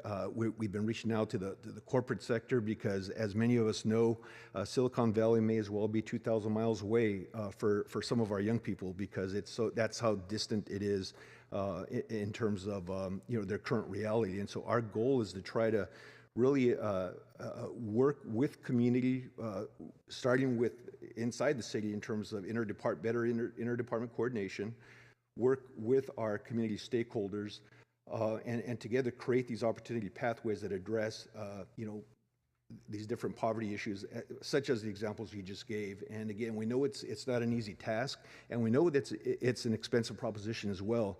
But where our goal is to come up with recommendations that are implementable and that we'll be able to measure and track and show performance. But it is going to be a heavy lift, and we make no bones about that.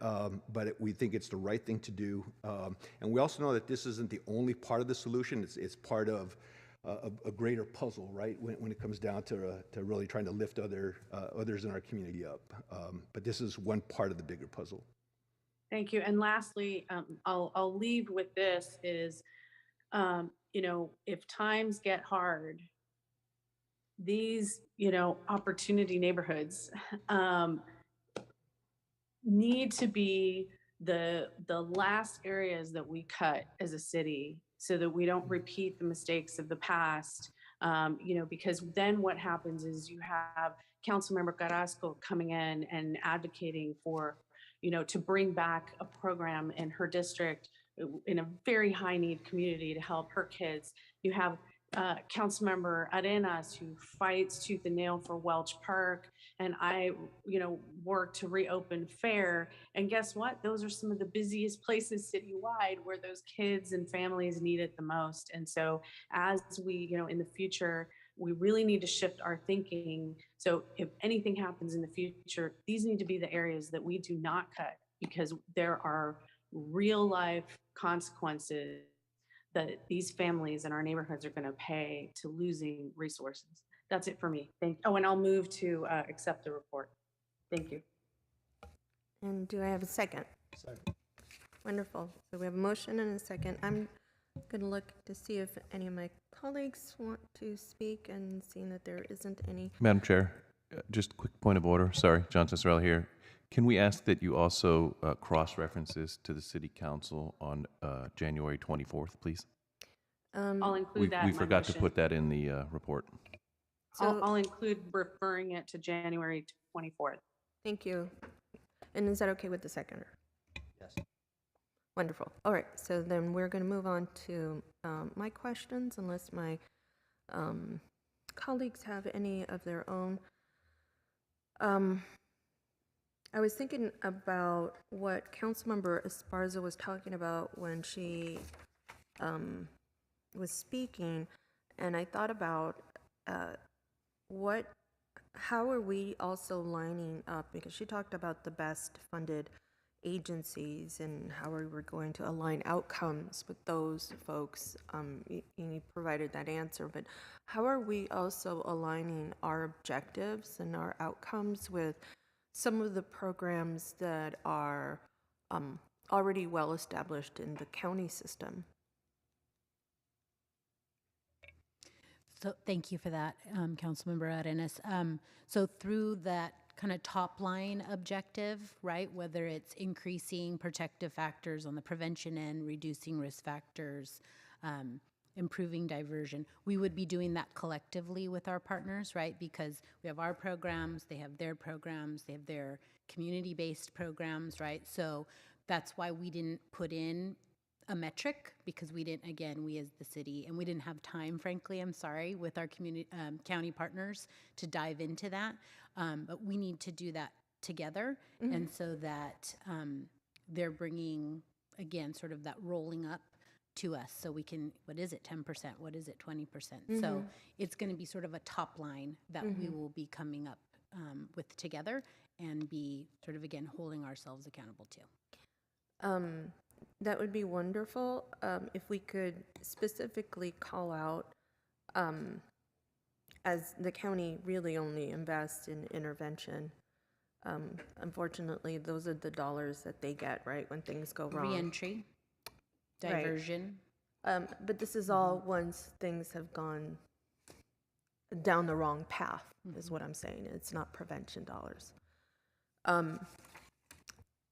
And so the reason I bring that up is because we need to make sure that we're connected with the folks who are in the county doing some of the intervention services that they have, that we don't need to reinvent, right? And this is, a lot of that comes from the probation department. And I'll be honest, I think there is a true disconnect between probation department and the city of San Jose and our programs. Maybe at a higher level, people are talking, but I just don't see the programs really integrating in a way that folks outside of us can see this as a continuum of care that blends in so well that they don't know the difference between city and county.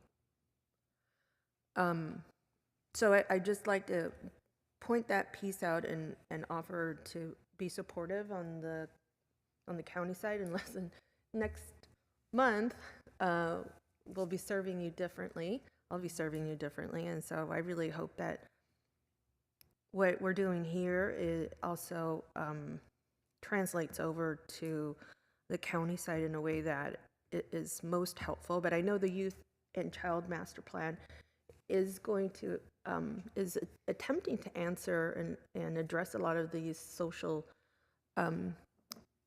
core issues that some of us brought up, and I think it's time for us to really pull this system in the way that you're already doing that, Angel, and continue to do that as we're developing. You know, because we're what is it? We're building the airplane as we fly it. Yeah. Chair, and you know, and on that point, I will say, actually, we actually have a meeting tomorrow. Boom. On precisely this issue. Right? There you go.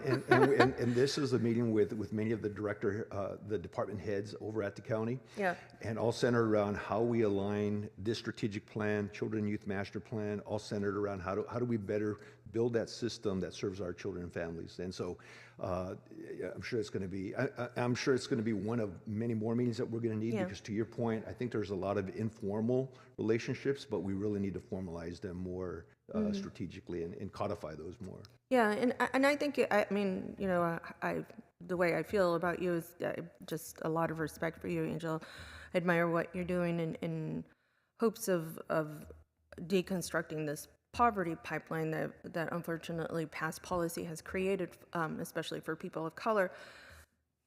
one of the issues here is that not that you're not talking at your level with folks on county side and our CBOs and any other counterparts, but that the program folks are being brought in, and that it shouldn't all necessarily be top down, right? That some of the folks who are actually doing the services have a lot to offer, especially if they've been there for a really long time. So I'd really love to see us kind of mix it up a little bit, and bring folks in, because they keep us grounded in terms of what we're really doing. We might be talking a lot about continuum of services, and they might say, guess what? What our families are really worried about is such and such.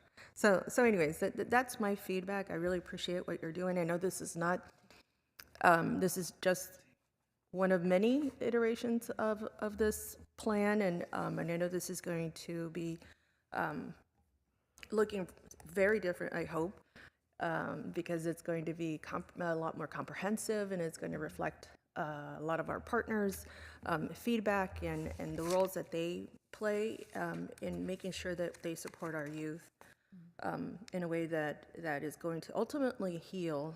And I really love that you included that, because I think that's an aspect that we haven't really been addressing. We think that we do that through intervention, but really calling it out, and I think is honoring our youth. All right, so let's go ahead and vote on this. Jimenez, Yes. Cohen, Aye. Esparza, Yes. Carrasco, Aye. Arenas. Aye. Thank you. Wonderful. So we're moving right along to item number 3. And this is D3, and this is the Urban Confluence Silicon Valley Project Status Report. And we have John. Yeah, right.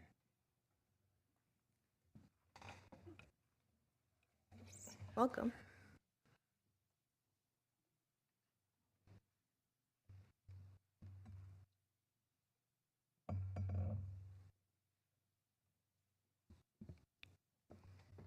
Okay, good afternoon. So today we have an update for you on the Urban Confluence Silicon Valley project. With me to my left, Sarah Sellers, our interim deputy director for our capital program in Parks and Rec. And to her left, Steve Borkenhagen, who I believe the council members know, but for our audience, he's the executive director of the San Jose Light Tower Corporation, and he will be walking through this presentation. That advances, that reverse.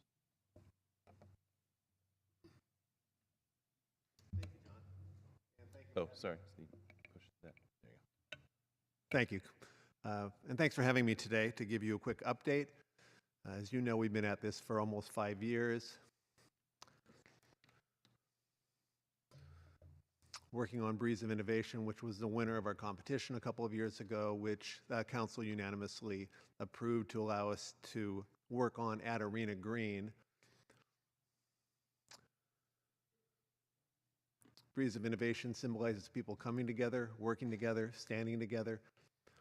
I won't spend much time on these slides because you've had multiple contacts on this before. The winning team was Fer Jerez and Belén Pérez de Juan from Spain and Perth, Australia. On their team is the wonderful structural engineer Ron Klemenczyk, who's done many important projects, including Salesforce and Chase Center in San Francisco, and really projects around the world. We've had 3 previous unanimous approvals from the full council. These are some testimonials from people who are supportive of our vision and our project. So the meat of what we're here today to talk to you about is allowing us to move to Plaza de Cesar Chavez instead of Arena Green. After doing further work at Arena Green, we came to the conclusion that it was not the best site for us. Going back to the beginning, we always thought Plaza de Cesar Chavez was the best site for our project. So during the last year, once our board made the decision we want to look at other sites, we reanalyzed all the sites that we had previously studied along with many others, really every site that could possibly handle a landmark structure in our downtown. And we decided that it was important that we work with the family of Cesar Chavez if we were going to do a project in a park called Plaza de Cesar Chavez. We did that. 4 members of the boards of either Chavez Family Vision or the Cesar Chavez Foundation have joined our board. We've expanded to 14 members from the previous 3 that we had a couple of years ago. We've also been working diligently with all the users of the park, stakeholders of the park, neighbors of the park, anyone who we think really has interest in the park. Most of them have been very supportive of our view. We haven't had a formal meeting with the Board of Christmas in the Park yet because they're busy doing their work right now, but we expect to do that in January. So the 3 components or ideas of what we think are important in the park are: number 1, breeds of innovation; number 2, elements that properly honor Cesar Chavez, which in our opinion, nothing in the park currently properly honors Cesar Chavez. There's only his name on the granite step and nothing else. And then thirdly, dramatically improving the space for events of all kinds, including Christmas in the Park, San Jose Jazz, and the other community events that take place there. We believe this will be a powerful economic development driver for our downtown, and maybe most importantly, give us a beautiful object and something that we can all be proud of, and identifiable landmark around the world. That was really our initial motivation when we began this. It doesn't make sense that the 10th largest city in America has nothing that's really identifiable around the world. Somewhere I read that San Jose was the least identifiable of the top 25 cities in America. So we hope that you will allow us to study Plaza de Cesar Chavez with stakeholders and everyone else who's interested in the park. And as I said, we're meeting with all these people as we speak. Forgive me.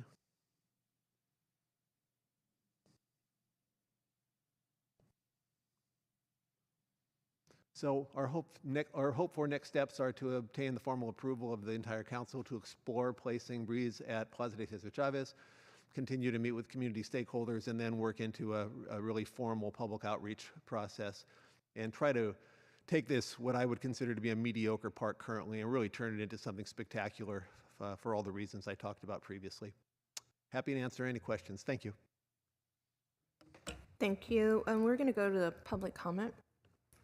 Caller with number ending in 1324.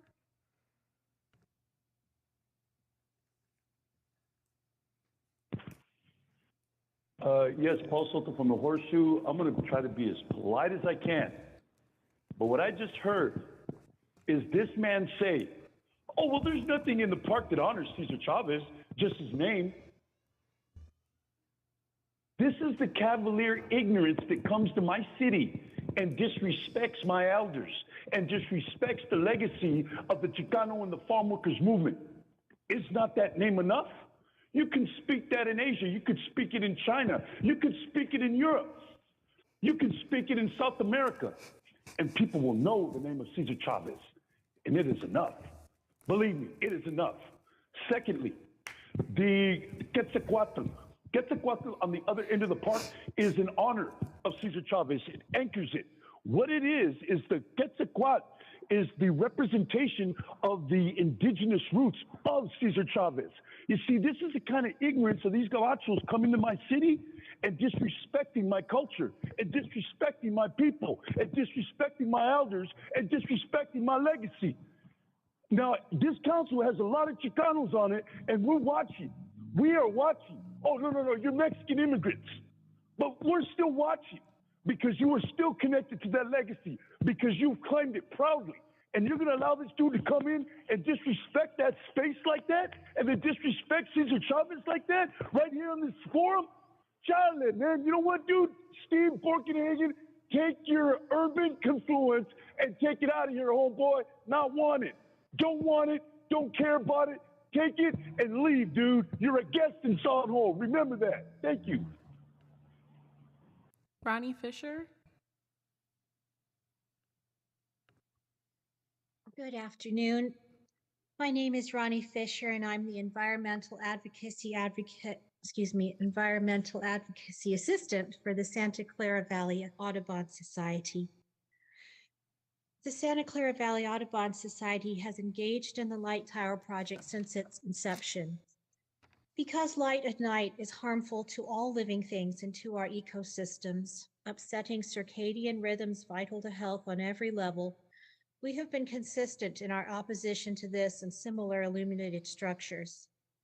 Reports of bird mortality due to original light tower are horrifying, and we did not want to see a repeat of this tragic carnage.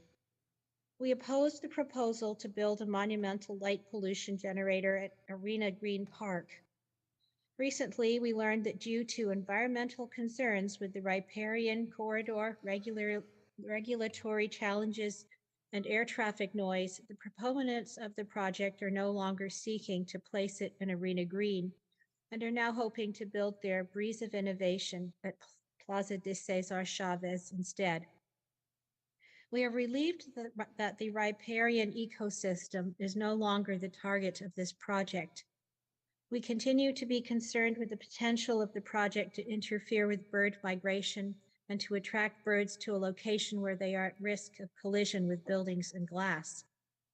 Over the development of this endeavor, the proponents of the project were tone deaf to community concern and blind to ecological equity and cultural considerations.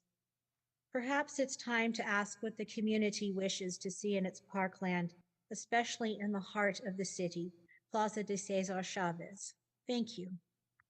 Blair? Hi, Blair Beekman here. Thanks a lot for this item. I was just writing, I have some words to speak at another local government meeting, VTA meeting today. In transitioning to San Diego, there's a lot of similar architecture, the same architects from turn of the century and even of today that build buildings in San Diego and downtown, built in downtown San Jose as well. So, you know, it's an interesting connection that San Diego, I think, has taken a bit more care in the state of their buildings that San Jose is lacking a bit at this point. Good luck how you can work on that issue and how that can relate to this issue and community pride and downtown pride. You know, the BART example is a perfect example of a real nice old building in downtown that I really hope we can work to creative solutions to save that building. With 57 seconds, now that the person who just spoke from the Audubon Society, she had a lot of interesting ways to present, you know, opposing viewpoints on the subject, and I thank her. I'm questioning, you know, as much as the light tower has a significance and importance, and I can understand it, you know, it's just doing something really uncomfortable to people. And I personally, I like the way Cesar Chavez Park is as it is now. Thank you that you considered how to move it from the Arena Greens area. How about, you know, the South First Street artisan area? Would that be a place to put it? Because I think Cesar Chavez Park, there's a certain organic feeling that it invites all parts of the community that I feel a light tower is just a bit too 1890s, aren't white people brilliant kind of thing. And I don't really like that kind of thing. So thank you. James? Good afternoon. My name is James Eggers. I'm a resident of San Jose and also the executive director of the local Loma Prieta chapter of the Sierra Club. Sierra Club has been opposing this project from its inception, along with our friends at many other, almost all other environmental groups. First of all, because of the place that it was situated, where the confluence. We're happy that has changed, but we still have concerns about the light at night, especially so much light and pointing upwards. This is still going to be bad for human health as well as wildlife health.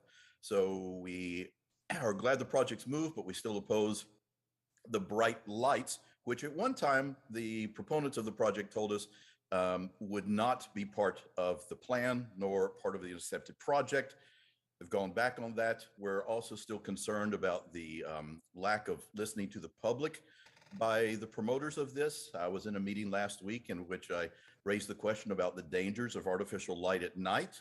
I was told by the moderator that we should keep a positive vibe, quote, when I included a link to the recent Audubon and Sierra Club symposium on artificial light at night. I was ejected from the meeting. Several other people, once I was first told to be quiet, asked why public comments and public speech was being shut down.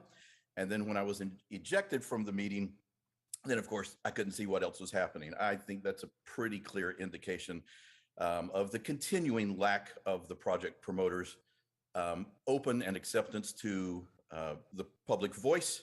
I would hope that you would all keep that in mind. Thank you very much. Jean? Good afternoon. I'm Jean Dresden, a park advocate. In 2018, the city conducted a study of Plaza de Cesar Chavez at the request of its many users of the park for events. They had been complaining that the park was too small, and as their events had grown, they were struggling. And so the department looked at ideas of eliminating parking, expanding the boundaries of the park, and a variety of other strategies, but were constrained because of access to the Signia Hotel and the Civic Center theater structures. And so we already have all of these providers of services saying the park is too small for what they want to do. And now we have Breeze of Innovation saying they want to come in and take it for this structure. I worry that these known events that bring so much to downtown in the way of vibrancy and dollars could choose to relocate. And in the Breeze presentation, they argue that their icon will bring additional dollars, but with a net loss of events, I don't see how that balances. I also think that there's a fallacy that a large structure will truly attract the many hundreds of people or thousands. There will be people who will come to the convention center and then walk across the street and look at it. But I doubt people will travel cross country to look at it. People point to the Chicago Bean, but forget that people are going to Chicago first and then the Bean, and that the Bean exists inside Millennium Park and not alone. I don't think this is a very good idea, and I hope that you... Back to the committee. Thank you. Councilmember Jimenez. Yeah, I just want to first say thank you, Steve, and the group for all the work. I, for one, think this is a beautiful design. I know that the topic of bringing it to Cesar Chavez Plaza Park was one that was mentioned earlier, I think maybe a meeting or 2 or 3 ago. So this is fairly new. It seems to me that you all are still working out the kinks and the details, having proper conversations, which I think are important. Obviously read the letter from Christmas in the Park and see that they have some concerns about just the existence of obviously the long-standing event that they continue to have for, I think, 40-plus years, which I assume, Steve, you all are going to have those appropriate conversations and figure out how, if any, there's a way to coexist there. Is that correct? Certainly, yes. We've had lots of conversations. We're going to have more, including full community outreach where we can get everyone to speak who wants to speak. And our goal was to accommodate everyone. Jean said something about net loss of events. That would never be our intention. The intention would be a tenfold increase in the number of events and have every group in the community able to use the park in a really successful way. Okay. And my assumption is that any sort of anything related to, well, obviously the park is named after Cesar Chavez, but the expectation that I would have, and I'm sure the council would have, and I'm probably sure you acknowledge, is that anything having to do with Cesar Chavez would only be enhanced, not diminished, correct? We wouldn't have 4 members of the Chavez organizations joining our board and supporting us if we didn't have as a goal to appropriately honor Cesar Chavez and have far more in the park than is currently there. And I'll say it again, that other than his name on the step, really, there's nothing significant. I went to the park on his birthday and there was no one there. I thought that was strange. So our goal would be to activate more for all of our citizens. Okay. Well, I'll move approval, and it's just because I know this is pure exploration at this point. You're going out and having conversations. What is the timeline for coming back to us at some point to fill us in as to some of the conversations you've had, maybe to John or you, Steve? The objective here is to bring this to the full council. It's probably the end of January, early February is what we're targeting. Okay. So not very long. So we don't need a cross-reference then, right? No, not at this point. Yeah, we'll do a separate item, bring it to council And then that'll be the newly seated council, so we'll probably do a little more history for some of the newer members. Okay, all right. Okay, that's all the questions I have. I've made a motion, but I don't know if there's a second. I'll second. Let me follow up on that question, though. When you said come back to council, you're talking about coming back just to, at this point, have the whole council ratify the action today, which is to further explore. There won't be any more information at that point yet. That's a process that's going to take. Right. We wouldn't be asking for any other action other than to reaffirm what we're talking about today. And what Councilmember Jimenez asked about timeline, just a little, I think I wanted to know a little bit more about the timeline beyond that. What do we think the timeline is for the process beyond exploration? Get to the finish line on this, council member, probably is in the 4 to 5 year range. We're going to have probably a year and a half of CEQA at some point. We have lots of fundraising to do after we do lots of community outreach and work with people who care to come back to council with ideas to make the park better, which of course you'd have to approve. So we'll probably be back to council 4 or 5 times in the next 4 or 5 years. Okay, yeah, thanks. And while I think that we need to figure out other ways to activate Arena Green and the Guadalupe River area, there's always been some discomfort, I think, that I've had about that location for some of the reasons that we heard. And I think a downtown location right in the middle of developed area makes more sense. I'm too concerned. I am also concerned about the space, but that's part of the thing you're going to work out. It also occurs to me that sort of the overall context of St. James Park and Cesar Chavez Park together kind of is important. I mean, there's ways to be able to figure out how to collectively utilize the downtown park space for all the activities that we want in downtown. So maybe the more holistic approach at that would be useful. Councilmember Esparza. Thank you. I'm just going to make some comments and then I have a question.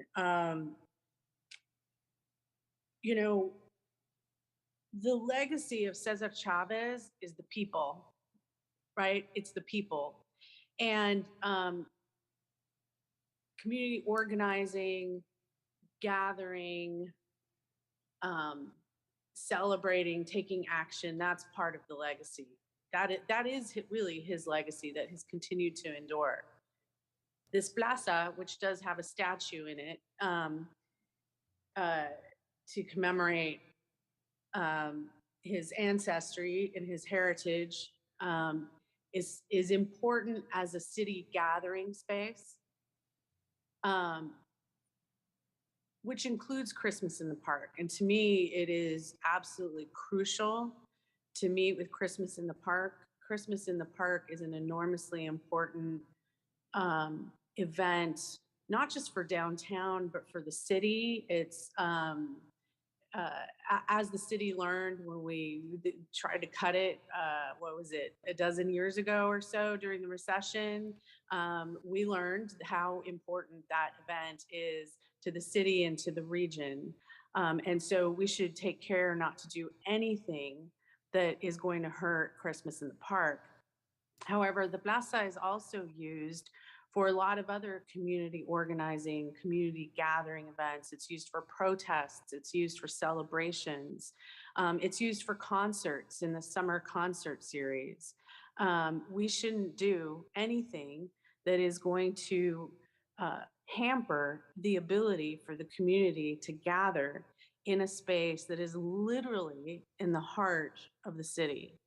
And so, you know, with the design, you know, it must accommodate the community use of any space that it is in. I heard one thing today that really alarmed me in terms of community input into this process. And this is a question for John Cicerelli, because this is city land, this is city space. What are the requirements once a project moves forward? What are the requirements that we put forward as a city in terms of a community input process?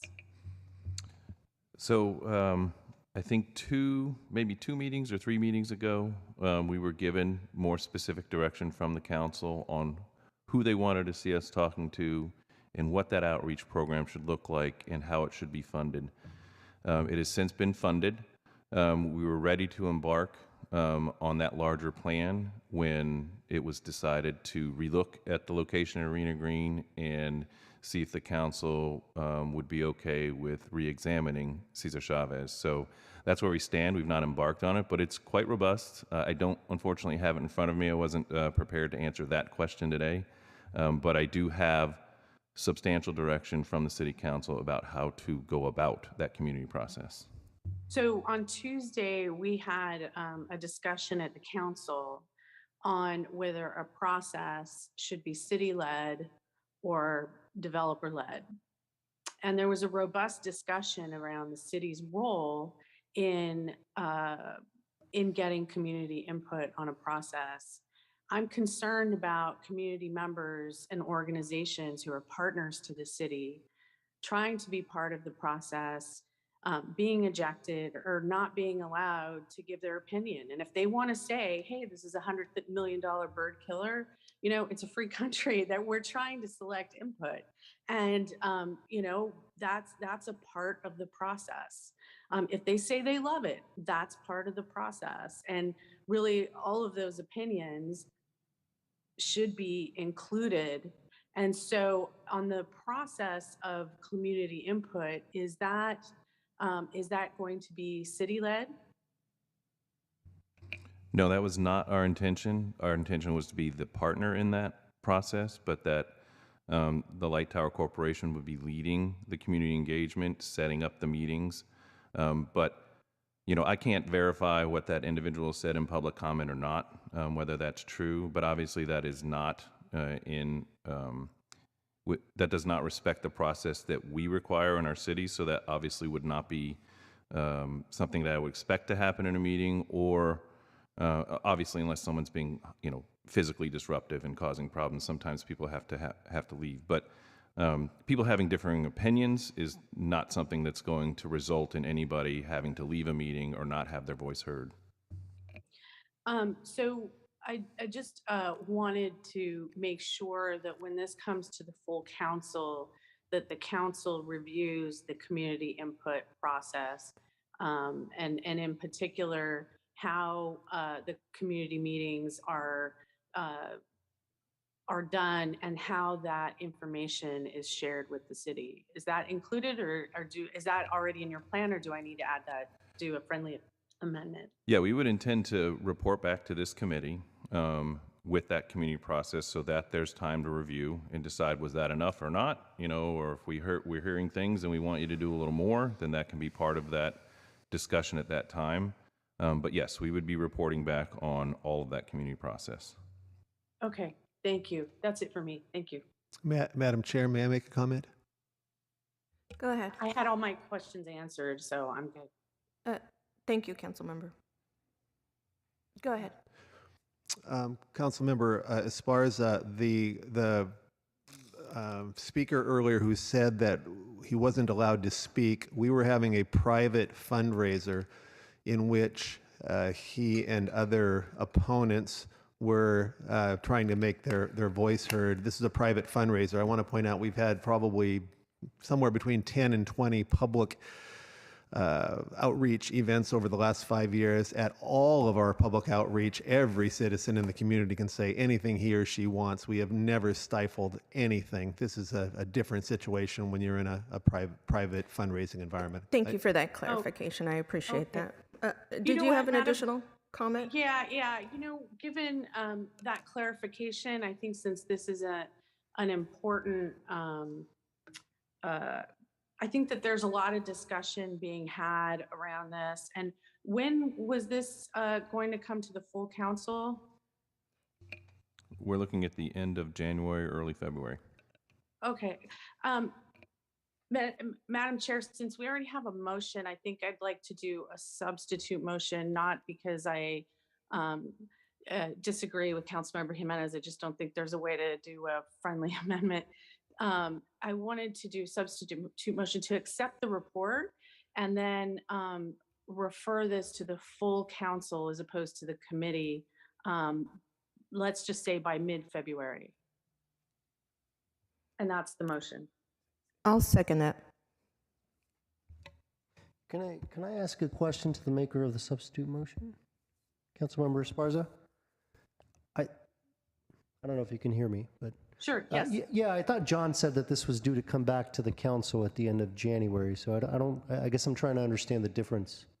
Oh, that's where I got confused. I thought it was coming back to committee. It was coming and back to, hold on a second, point of clarification here. What you said was that, John, what you said was that it was going to come back to council, but the direction that the committee gave today would be the direction that you would be heeding until you came back to council, which would be to explore the Cesar Chavez Plaza Park location, correct? I'm not sure, so I'm going to just restate. So our plan is to take this very presentation and this very conversation to the full council in a little over a month, end of January, beginning of February. Same conversation, no new recommendations or asks, just full council being able to discuss this item. Assuming they agree and say, yep, go ahead, keep exploring this, that's the trigger to begin all of this community process. And then at the conclusion of that, we'll be checking back in with this committee to talk about that, receive any new direction, do you need to go do more? And then once we've wrapped that up, it would probably be back to council to say, well, here's what we heard, here's what the next step is we're asking to do. So in the immediate front of us is full council, this presentation in a little over a month, followed up by community process, followed up by coming back to this committee. Yeah, I don't think that's what I heard earlier. So I'll take the substitute, or if you still want to move forward with that, Councilmember Esparza. I didn't hear that either. I heard that this was coming to committee because I believe Councilmember Cohen had asked that clarification, and I had heard that this was coming to the committee and then full council. So if this is coming to the full council in late January and February, that includes how the community process is going to work, I'm okay with that. So there doesn't need to be a substitute motion. If that is the recommendation of staff, I will defer to Councilmember Jimenez's original motion. Councilmember Jimenez, will you confirm that that's the motion on the floor? I believe so. Yeah, I believe so. Yeah.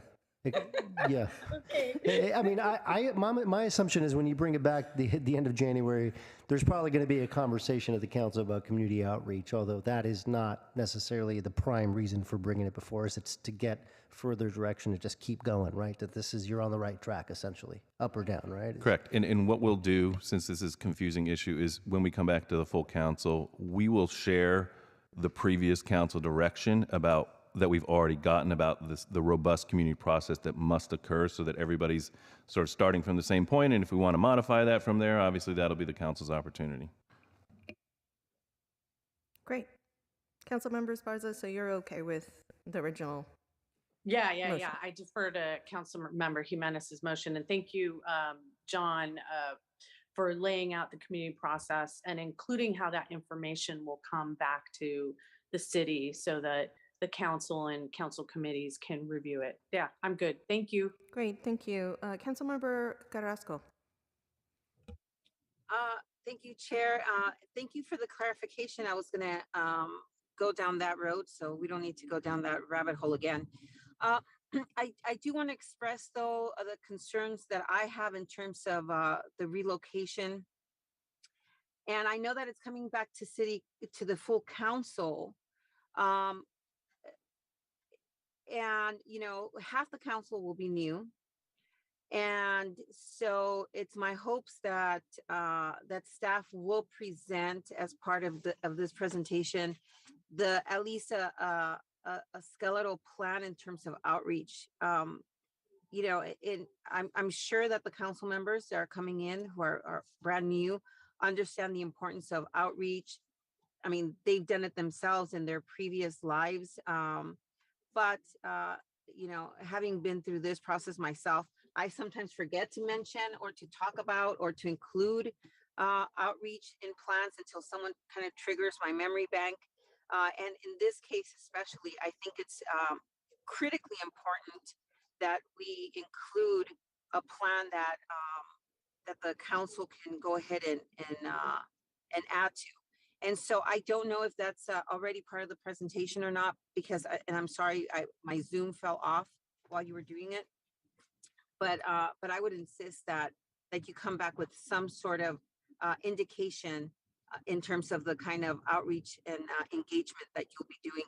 Again, this is a huge endeavor, a huge project, and relocating is, I don't think it should be in any ways considered a done deal until we hear from our community in terms of how they feel about it.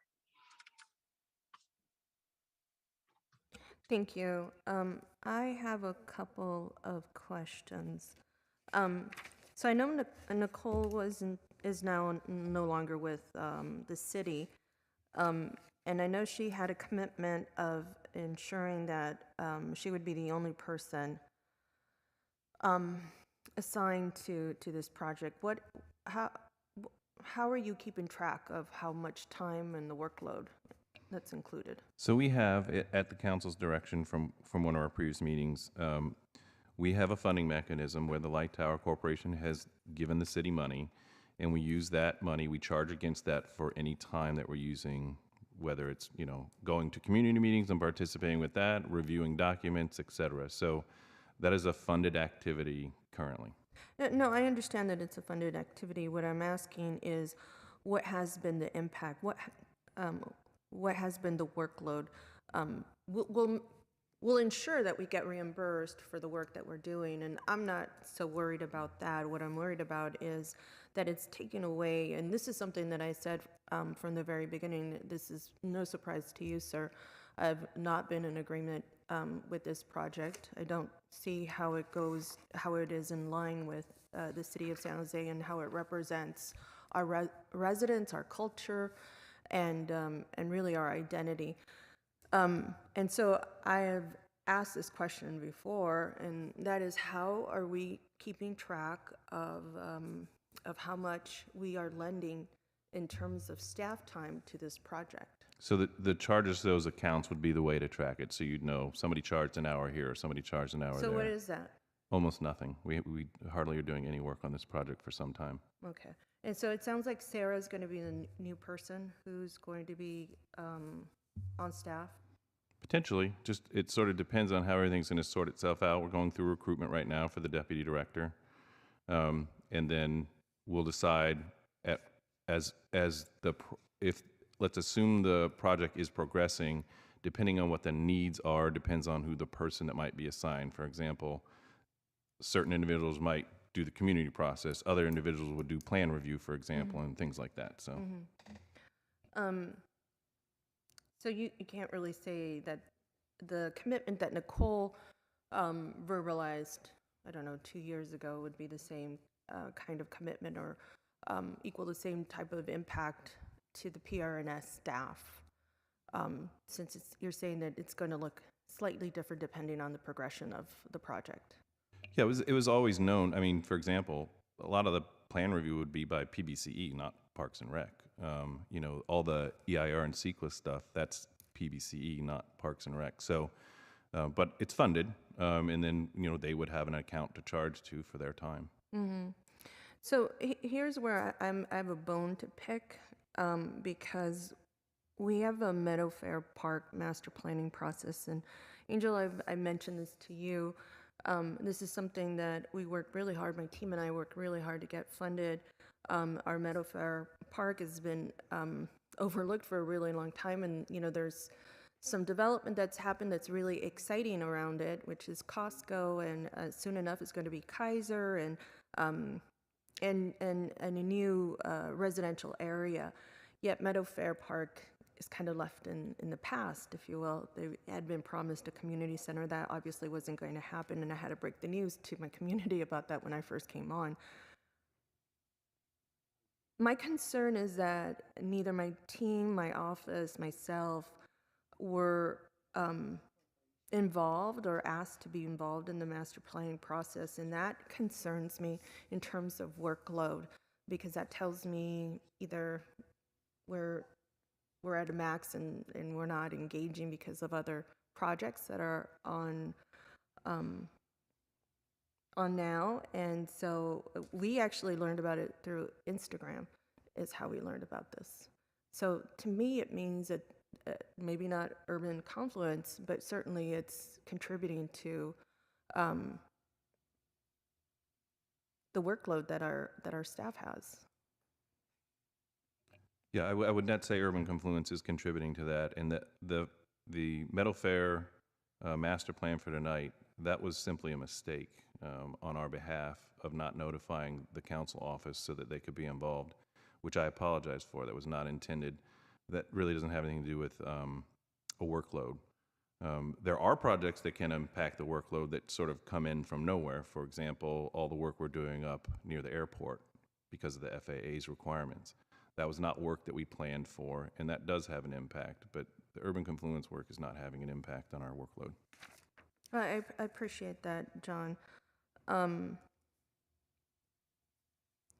think the relocation piece means and represents for our community a restart, really, of this whole project. One, because it's connected to Cesar Chavez Park, and while maybe the foundation has agreed to allow for this to be part of the park, they don't represent San Jose. And they don't necessarily represent all of the culture and the spirit of San Jose. So when you choose or you are considering a different location, I think you need to consider what our community is saying. And there's already an assumption, an end product that you have for a park that has a lot of meaning. And personally, it has a lot of meaning to me. My dad was a bracero, and he worked in the fields for a very long time during war times when the U.S. needed an extra hand. And I don't see this project honoring folks like myself and like my parents and our culture. And actually, I think it's tone deaf, and I think it's offensive to choose on behalf of our community what you think belongs and what doesn't belong. So I am going to obviously support the motion on the floor because it just means that we're going to move through this, but I am not supportive of the direction that you're taking this project, sir, and I've been honest with you from the very beginning. I'm not going to be any different now, so I'm just letting you know that that's something that is absolutely, to me, as a Mexican American, offensive, that you would choose to have something or have this direction without even asking our community what they would like. So you decided, and now you're going to ask whether they agree or not. All right, there is a motion on the floor, so let's go ahead and vote. I have my hand up. Oh, I'm so sorry, Councilmember, go ahead. Thank you. I had a clarification on when the discussions are going to take place with Christmas in the Park.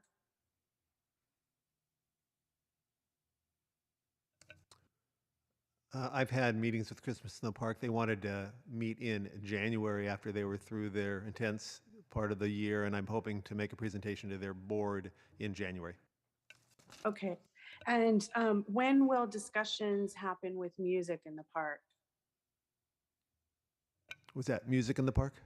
Yes. Yeah, we've already talked to Music in the Park, San Jose Jazz, and I can't think of any other performers in the park. There aren't that many events. I haven't been able to get a hold of Pride yet, and there are a couple of other small festivals, but I don't know the producers. But our intention is to talk to all of them and try to improve the park for all of them.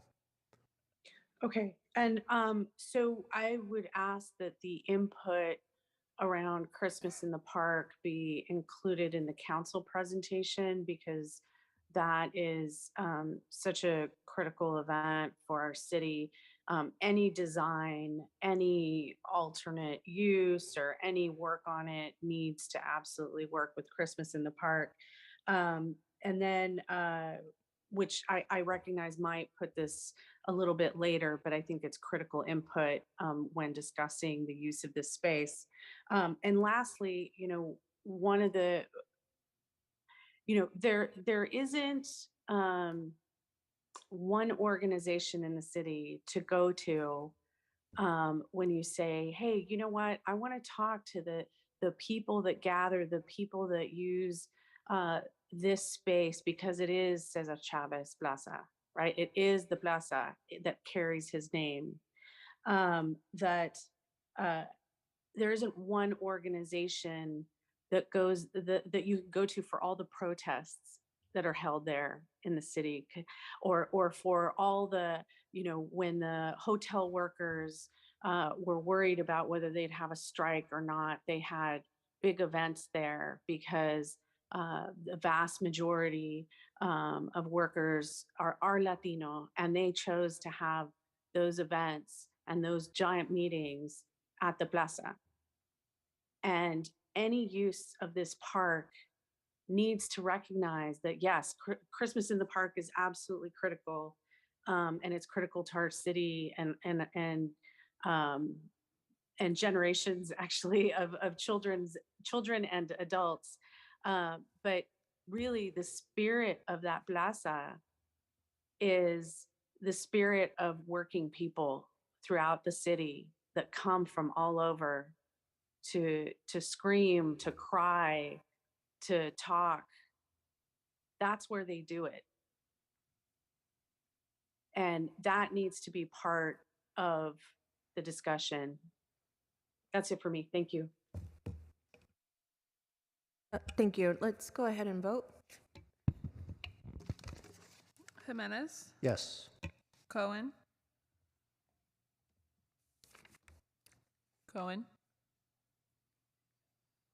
Esparza, Yes. Carrasco, Aye. Arenas. Aye. Okay, thank you. All right, so we are moving on to item D4. This is City Initiatives. Thank you for the presentation. This is City Initiatives Roadmap, Digital Equity and Empowerment Program Status Report. And I see you all moving forward. Oh. Thank you.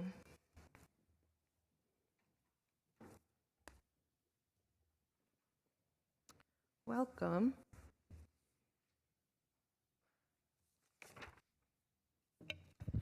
Thank you. Good afternoon, members of the committee. I'm Jill Bourne, City Librarian, and I'm joined by Ann Grabowski, who is the Chief of Staff for the library at San Jose, but in this capacity, also our Division Manager for Digital Equity and Empowerment Initiatives. The committee will recall numerous reports and very deep work having been done to address the urgent digital equity gaps that were both highlighted by and exacerbated by the COVID-19 pandemic. As the city formulated the strategies we were reporting on today, we centered our efforts in equity by utilizing extensive partnerships and what we called our Digital Equity Priority Index. The index includes numerous factors from household income to COVID-19 impacted households and has been updated to reflect the most current American Community Survey data. With regard to a major area of concern, household connectivity, we see the following trends. The 5-year estimate for the number of total households in San Jose is increasing by about 5,000. And the number of completely unconnected households, as in no internet connection at all, is decreased by close to 30% or nearly 10,000 households. But the number of households whose connection is solely cellular, a cellular data plan, therefore considered underconnected, is increased by about 5,000 or about 26% from the previous number. Underconnected households with only a dial-up connection is decreased by about 2/3. Households with no computer will decrease significantly. And however, residents who have a smartphone as their only computing device is increased by about 6,500 or about double. This information provides valuable context to the trends and our residents are dealing with and helps us make informed choices about how to target our work moving forward. Now I'll turn it over to Ann.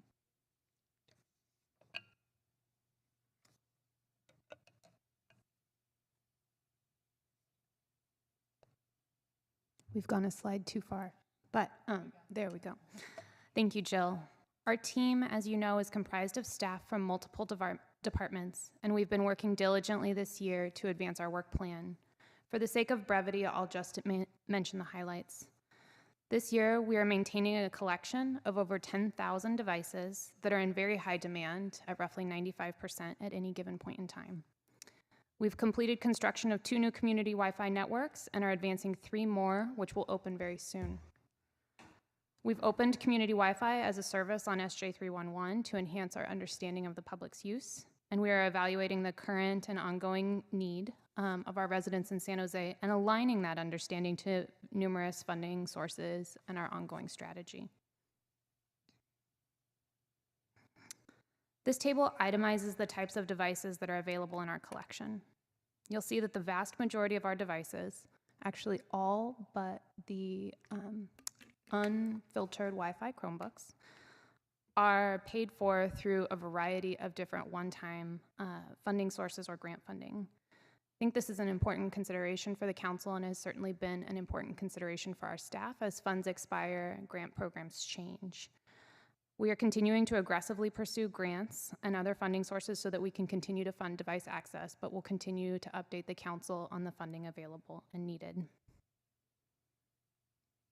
For the sake of time, we'll move through this quickly, but here is a reference slide for the timeline of the community Wi-Fi network area construction. I will take a moment to spend some more time on this as I think it's very important. We speak about these community Wi-Fi networks as separate discrete areas named by the high school attendance areas that they reside in. But as you can see from the map, the scope of network coverage is substantial, with over 1,300 access points mounted on city-owned light poles and traffic signals throughout San Jose, mostly in East San Jose, but also Central and South San Jose. Staff is exploring technical changes and grant funding to increase the speeds available on our network from 20 to 25 megabits per second to 100, which is an increase of 4 to 5 times the speed. If this change is feasible, we will return to council with an update. And with that, I'll hand the presentation back to Jill. Thanks, Ann. So as the networks get up and running, we have implemented several strategies to increase awareness and encourage engagement with the community to both utilize and provide feedback about the SJ Access Community Wi-Fi networks and other services. We utilize 311, as Ann just described, also a large direct mail campaign that went out to 40,000 households to alert them to the 311 option. We're utilizing a Promotoris model to help ensure that there is both knowledge of and discussion of the options through SJ Access, in addition to print collateral, banners, and social print, and both television and radio media. Additional outreach and engagement is planned for 2023 and will be included in the SJ Access budget planning for next year. Now looking ahead, oops, I went one too far. Can you play? Looking ahead to the remainder of this fiscal year, our spring 2023 work plan includes these major components. We want to continue and finalize the digital equity and broadband strategy assessment and report. As we mentioned, looking at the 2023-24 budget considerations and consideration of federal and state grant opportunities, several of which are listed here.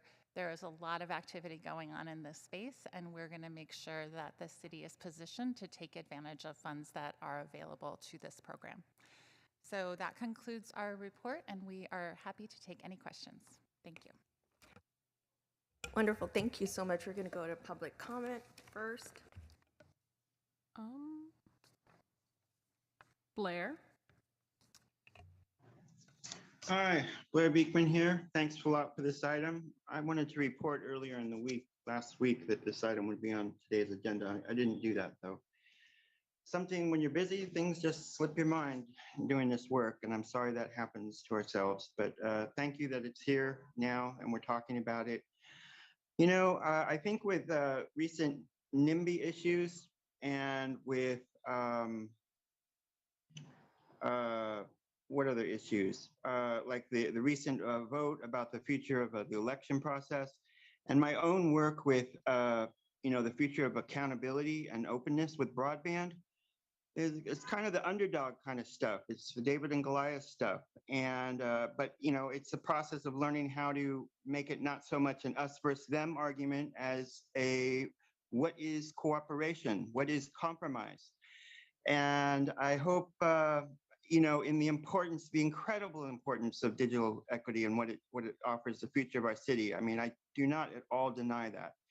It's a matter of learning how the steps can be taken so the process is good and fair and honest and decent, and that we are really building a better future, a sustainable future for ourselves, and not just getting the ball across the goal line, but really building sustainability and community harmony. And if you want to practice, really good ideals of American democracy, try to consider, open public policies and to be open and honest and accountable with the community in where technology needs to go. Now, you'll have demands where it needs to go. That can be a point of negotiation. And that we have to learn that there can be points of negotiation. And you have to learn to trust that as government. And we have to learn how to negotiate well as community. And that's the stuff I want to learn. It can work. Good luck in those efforts. Thanks. Caller ending in 1324.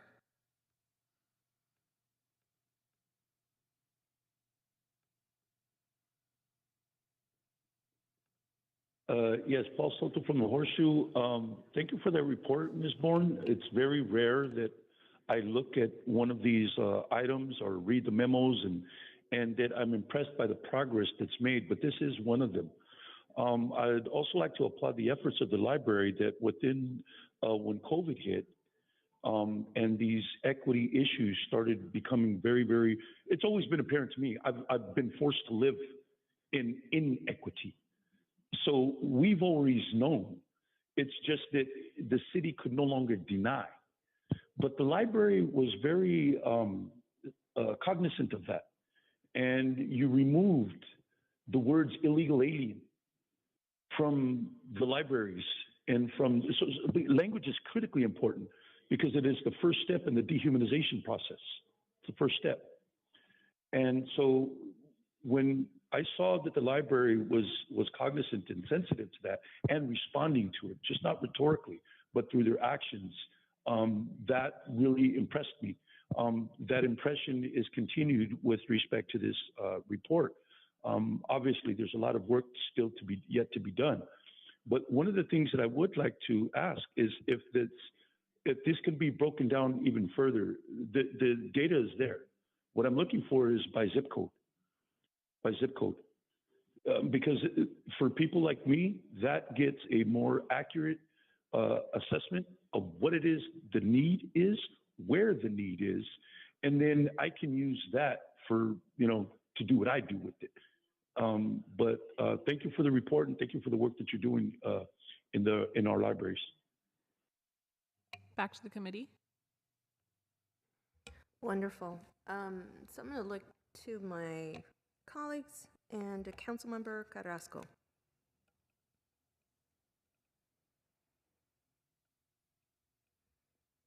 Councilmember Carrasco, can you hear me? We're going to move over to Councilmember Esparza, and then we'll come back to Councilmember Carrasco.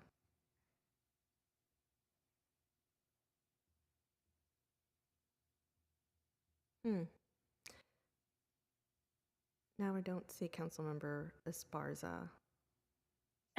Sorry, I was talking to myself. Oh. I was on mute. we hear you now, and we're listening. Okay, thank you. So I just wanted to say that this is really satisfying, and in particular, I'd like to thank all the teams in the library and IT and all the folks that have worked really hard to make this happen. And I'd really like to thank my colleagues, Councilmember Carrasco and Councilmember Arenas, back in time. If you go back in time during COVID, it was the three of us that worked with local school boards to realize the impacts. We very quickly realized what this meant for a lot of families in the city, and their ability to not just go to school online, but really access services. So I'm really grateful for the tremendous amount of work that has taken place. And also want to give a shout out to James Lick, Overfelt, YB, and Independence, who really killed it. And the usage really shows how much it's needed. I had a question, two questions. One is, it talks about the feeder districts, but in terms of distributing collateral, the feeder districts are part of the maintenance of this whole Wi-Fi network. And how are we, as we identify funding sources, how are we working with them and sharing information with them about the life of this project? Thank you, Councilmember Ann Grabowski, Division Manager for Digital Equity with the San Jose Public Library. Our communication with the feeder district is mostly in providing collateral and awareness to their families. The business relationship that that exists with the feeder districts is through Eastside Union High School District. So Eastside Union High School District pays the city for ongoing operations and maintenance, and then they turn around and have the financial and business relationship with each of the feeder districts. We often provide information to Eastside Union High School District that validates the use or the business case for providing Wi-Fi in the areas of the feeder districts, but we don't communicate with them directly out of respect for the existing relationship with the high school district. But we absolutely can continue to explore ways to support the conversation more fully, and are open to any feedback that you have. Okay, yeah, I think you know, the Eastside Union High School District has done an amazing job, and it's actually through the East San Jose School Collaborative, which has great relationships, and have done a really amazing job of coordinating and committing to it. But I do think, you know, you hinted at the funding aspect of this moving forward, right? And I do think that that is an expertise that the city has that the school districts don't necessarily have for projects like these, in terms of identifying sources that maybe the city could take the lead on applying for funding in partnership with the schools, because the schools go to their educational sources, right? For example, as then school board member Carrasco, when she was on the school board, the East Side was the first in the state to get a technology bond, right? But so they have their sources and we have ours, and there might be ways that we can partner in terms of funding. The second question that I had, and that is, the usage is amazing to see, and looking at the map, that was a great map. Super excited about Silver Creek coming on board in January. But you know, you mentioned the outreach that has been done in terms of the postcards. I live in a catchment area of one of the high schools, and I didn't get a postcard, and so it kind of makes me wonder. You know, we did it so that the kids and their families could go to school, so that the parents and grandparents could access services. But makes me a little nervous, or people, about what people are getting and not getting. Can you talk a little bit more about the outreach? Yes, absolutely. Thank you for that. I should clarify that the mailers that went out to households within the signal service area. So we did not send to the entire catchment or attendance area. We only sent postcards where there was actual Wi-Fi signal penetrating, because we didn't want to create confusion. So there could be that could be the difference, but I'm happy to speak more with you offline and understand on a more narrow basis where we might have missed the mark, even share the maps to make sure that we really understand what's happening. We know that they're in mailboxes, but I want to make sure that we get that right. So we can definitely talk more about that.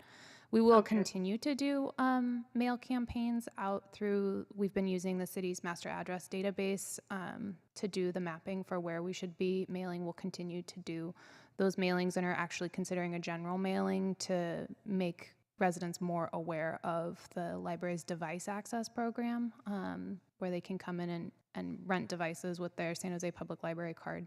So we are considering that as well. But like Jill mentioned, there have been a variety of other outreach opportunities that we've taken advantage of and will continue to do so. Okay, and the reason, I get a little nervous is Independence. It looks like Independence was able to reach some really hard hit neighborhoods, which is awesome. It's great to see that usage. When I look at YB, one of the things that when we looked at the catchment areas was so that the Santee families, for example, and there are other neighborhoods nearby that are very, very high needs, but that they fell in that catchment area for YB so that the signal could reach them. And so I'll take it offline, but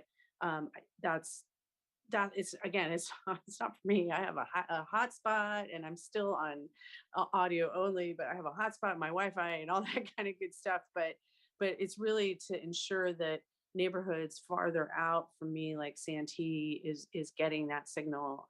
And so I'll take that offline. And with that, I will move to accept the report. I'll go ahead and second that. Councilmember Cohen. Yeah, hi. Sorry I had to step out for another meeting, but I wanted to make one comment on this item. And I want to thank you, like I always do, about this build out. It's important for our community, and I think it's a great project. I've been a long-time supporter.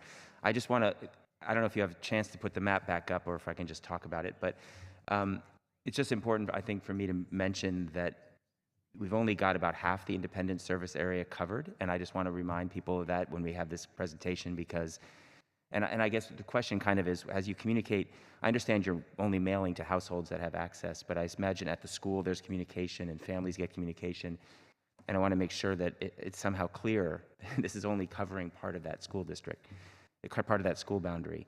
And there are 3 elementary school attendance areas that are not covered: Brooktree, Northwood, and Orchard School. 2 of those 3 are Title I schools. So it is somewhat important to us, hopefully, to try to figure out a way to expand that coverage and not sort of send the message that we've completed the independent service area, which is kind of how I hear it getting presented sometimes. So that's kind of what I want to point out. If you look at this map and you go to the northwest of that green, that you can see the white square, that's the uncovered area, and it actually goes all the way up into North San Jose. Orchard School particularly has some poverty areas or lower income areas. Northwood as well, low income communities. So it will be helpful. And I will also just mention that the Berryessa School District was one of the first school districts to sign on as an MOU to help support and fund this program, but the district ended up not getting any coverage in the program. So the district would like to have, would love to be part of it, but hasn't been covered. So just making the point now as we see the report. Thank you, Councilmember.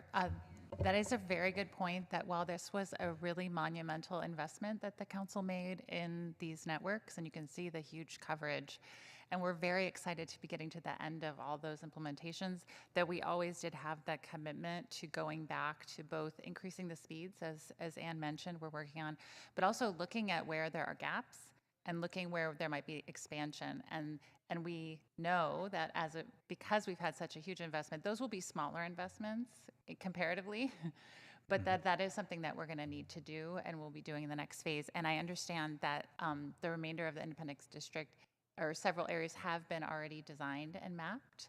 We just are going to be looking for the funding to do the implementation, so the capital. Yeah, I appreciate that, and it's great work. I just want to make the point. Thank you. And I guess if you want to quickly address the whole question about, maybe we should talk about it separately, but I assume there's some communication when independent students are told about the program and their families are told about the program.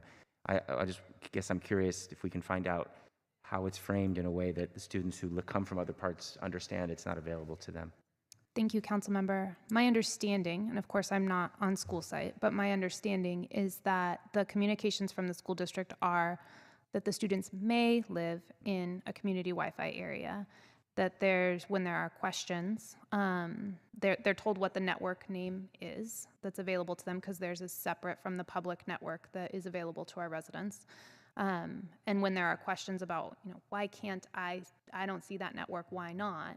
And I need the internet, that the district is a recipient of the T-Mobile 10 million grant, and so that student is handed a hotspot through the 10 million grant. So it's an iterative conversation with the student to understand more granular, at a more granular level, what their need is and where they live and which resource may support their household. Right, thank you. And I just want to record a yes vote on the previous item, and if I can prematurely record a yes vote on this one, I will, but I have to go back in the other. I don't know if our council will allow for that. Okay, it's a go.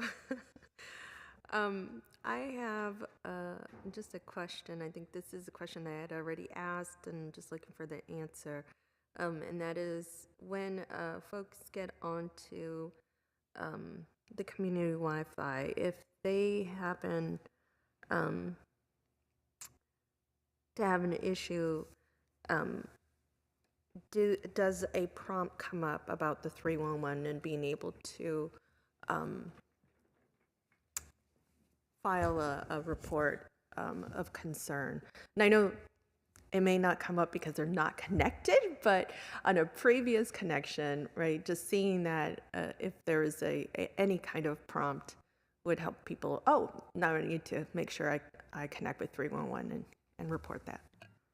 Thank you, Councilmember. You discussed one of the use cases, which is that they can't get the landing screen because the connection is too faulty. We are exploring the opportunity to add SJ311 to the landing page. So when you open the public network, you have to sign into a terms and conditions page that says, like, I understand this is a public network, right? Just like you have to do at Starbucks. And we're exploring the opportunity to have an interactive link to SJ311 that says, please tell us how your connection goes. Oh, that's awesome. That's amazing. Well, then let me just continue on with gushing about you. I just think this is absolutely fabulous. Thank you for getting all of our schools on board that you've already done so far. I'm really excited about, of course, my district and the ones that are coming up in January, but I'm just as happy for the rest of the districts who share my boundaries and those who are a little further down the road than me.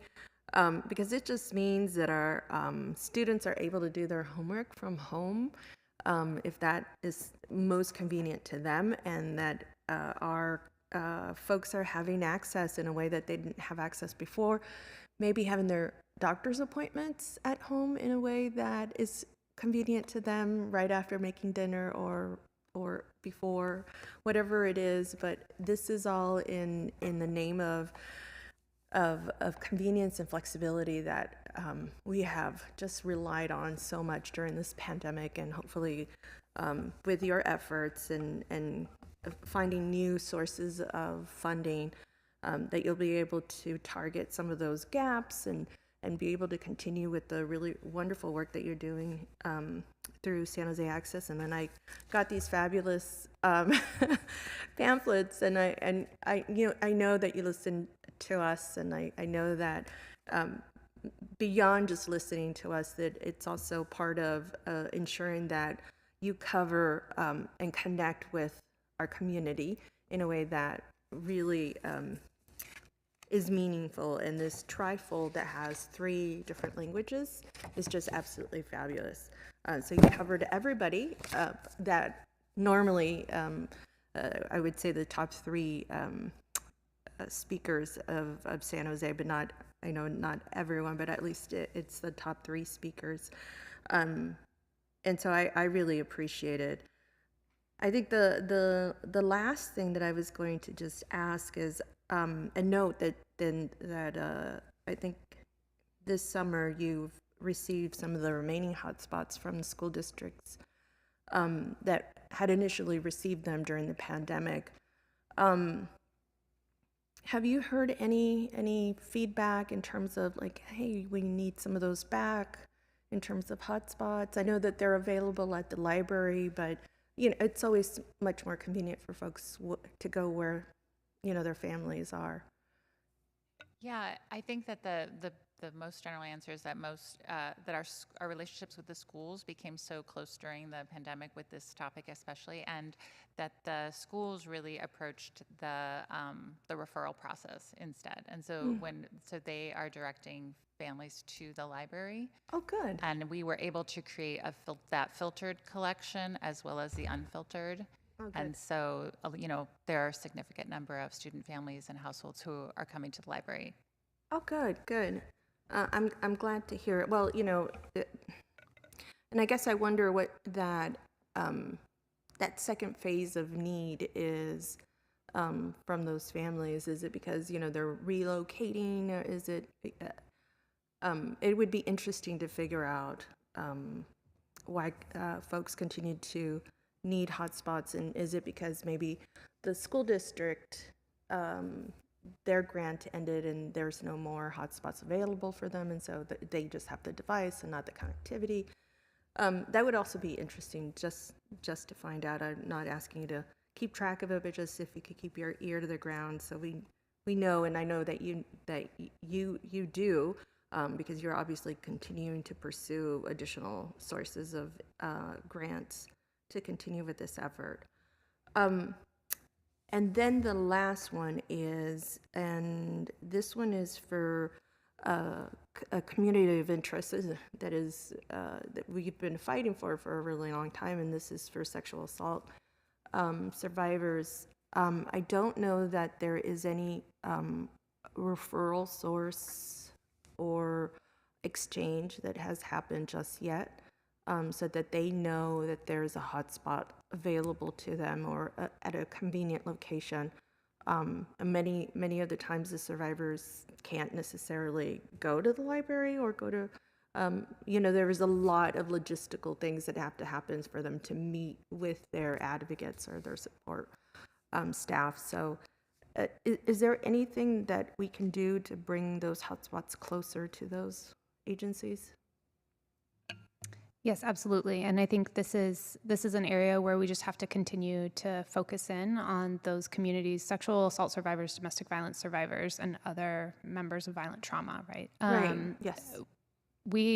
Our experience so far with staff from the agencies that support these individuals is that there's an interest, but either a lack of operational implementation capacity for them to come get hotspots from us, or a lack of follow through on creating a set aside collection for individuals to come to library branches throughout the city. And so we haven't had a successful implementation of a set aside collection, but we're absolutely still open to it and are happy to be put in contact with anyone that can meet these needs for these individuals. Yeah, I think a real easy connection would be the YWCA as they go out to calls with our police officers, or they come back to the ICAC, to the Children's Advocacy Center, that they could potentially hold those hotspots on our behalf and distribute them so that there's no additional location that a family would have to go to. I mean, the same could be said maybe from Nextdoor or Community Solutions. I just think that we need to have bring them one step further, because I did check in with some of the agencies, and they hadn't. There wasn't any progress, and there's a lot that is happening, of course, for everyone, and there's not enough people behind a lot of our agencies, and so I know that could be one of those reasons, but I don't want it to deter from our original intent, and that is to have folks connected. Yeah, we did partner with each of those during the pandemic, as you recall, yes. I think on your recommendation, and so we can certainly reach out to them again. Thank you so much. I really appreciate that, and I think we have a motion and a second on that. So, Jimenez, Cohen, Esparza, Yes. Carrasco, Aye. Arenas. Aye. Thank you. And then you noted Cohen's. I didn't know we could inventory those, but thank you so much for the presentation, Anne and Jill. That was amazing.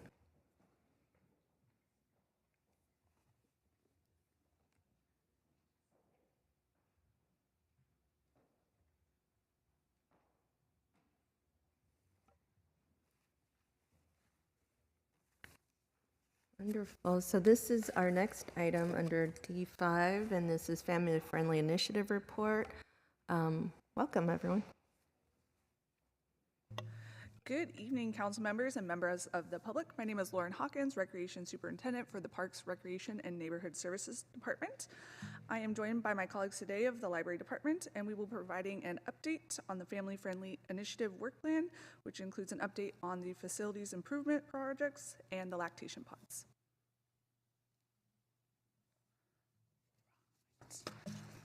Just a little background for everybody, and I'll keep it brief. In 2019, Council priority directed staff to make improvements to facilities and assess the feasibility and costs of converting underutilized spaces to meet childcare needs. Then in 2021 and 2022, 2 special meetings of joint city and county meetings were convened on child and youth well-being in September and March of those respective years. Following the direction of council priority and the joint city and county meetings, direction was given to the city manager to develop a children and youth services master plan. Additionally, the city council allocated $10.5 million from the American Rescue Plan for children and youth programs and services to address their educational, health, social, emotional, and overall wellness. Reflective in the fiscal year 22-23 city initiatives roadmap and the child care sitting policy update and the children and youth services master plan are included as initiatives in the enterprising priority clean, vibrant, and inclusive neighborhoods and public life. Additionally, the education and digital literacy strategy established quality standards for city-funded or sponsored programs in 5 areas, including early education, the early education quality standards, 7 family engagement prioritizes and establishment and maintenance of collaborative relationships with families to foster children's development in all settings. This standard recognizes that these relationships are sensitive to family composition, language, and culture. To support the children's optimal learning and development, programs need to establish relationships with families based on mutual trust, respect, and involving families in their children's educational growth and encourage families to fully participate in the program. Oops. Maybe not. Oh, there we go. Perfect. All righty. As part of the $10.5 million from the American Rescue Plan, $1.1 million was allocated for child care sitting improvements through 2 particular means. $900,000 for affordable housing sites to implement tenant improvements in partnership with child care operators, and $200,000 for the Parks, Recreation, and Neighborhood Services recreation preschool sites, which were preliminarily identified as Roosevelt and Mayfair community centers. Additionally, Affordable Housing Child Care Tenant Improvement Fund was established. Prior to ARP funding approval in December of 2021, the Housing Department issued a notice of funding availability for $150 million, seeking proposals for the development of housing that met the city's affordability requirements. In March of 2022, the NOFA responses were reviewed by staff and identified proposals that have either included potential childcare space on site or would be appropriate for the addition of childcare facilities within those proposed developments. Then in June of 2022, City Council approved the first allocation from this fund in the amount of $247,500 to Danco Communities.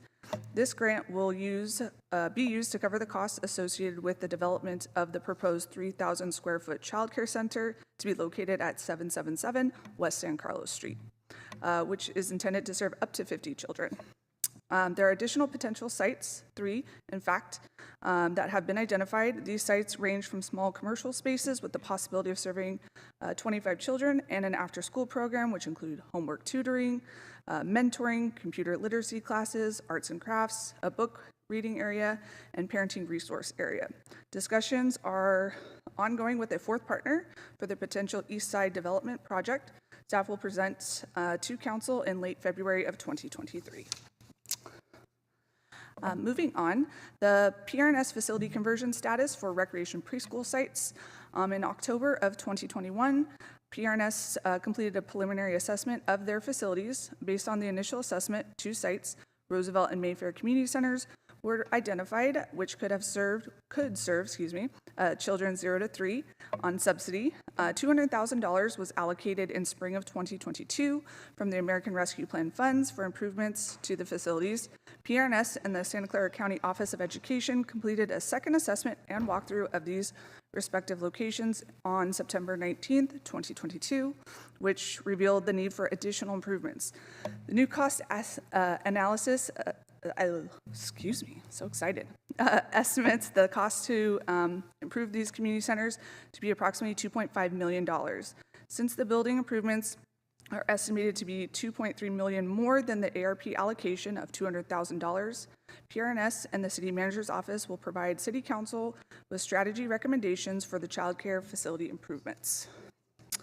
Next up, in lactation pods, the May of 2029, Councilmember Sylvia Arenas submitted a budget document 94 for the installation of changing tables and lactation pods in the city facilities with the intended outcome of assisting staff and visitors by providing comfortable and private areas to care for and feed young children.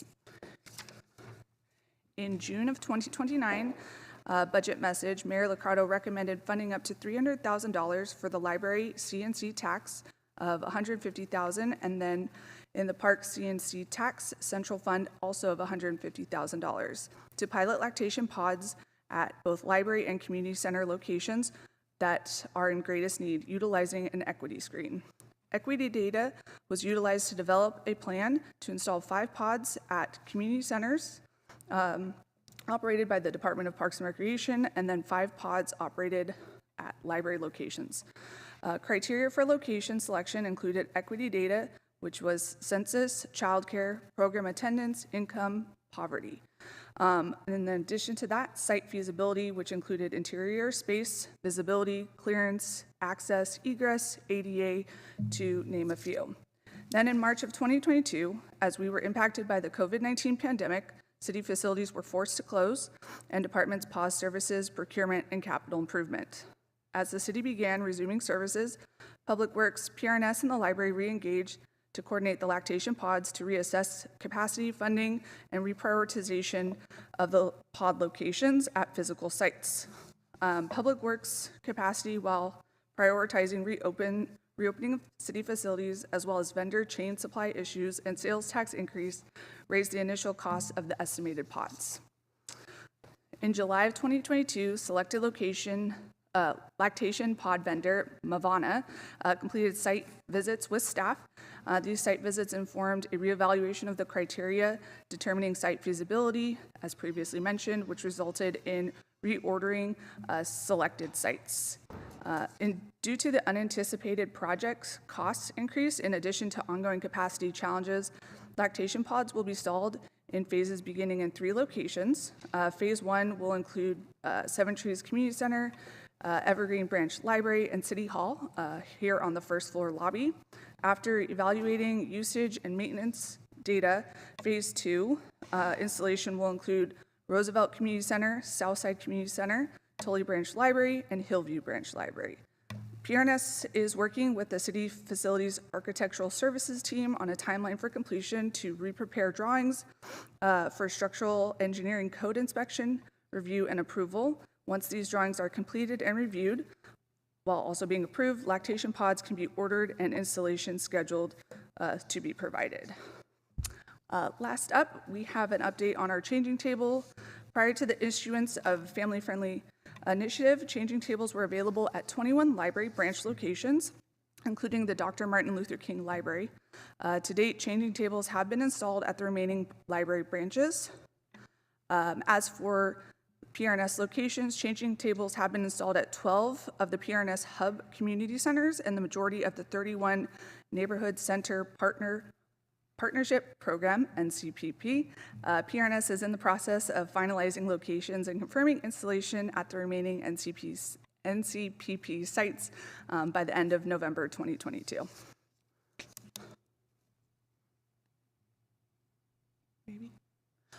All right. And last up on the screen, you can see a map detailing out the phases of where each lactation pod will be installed. The first phase, denoted by the teal geotag, is going to be the first phase, so that will include the library in Evergreen, Seven Trees Community Center, and here at City Hall on the first floor. In phase 2, denoted by the red geotag, will be Roosevelt Community Center, Southside Community Center, and then Tully Library and Hillview Library. And with that, I'll pass it on.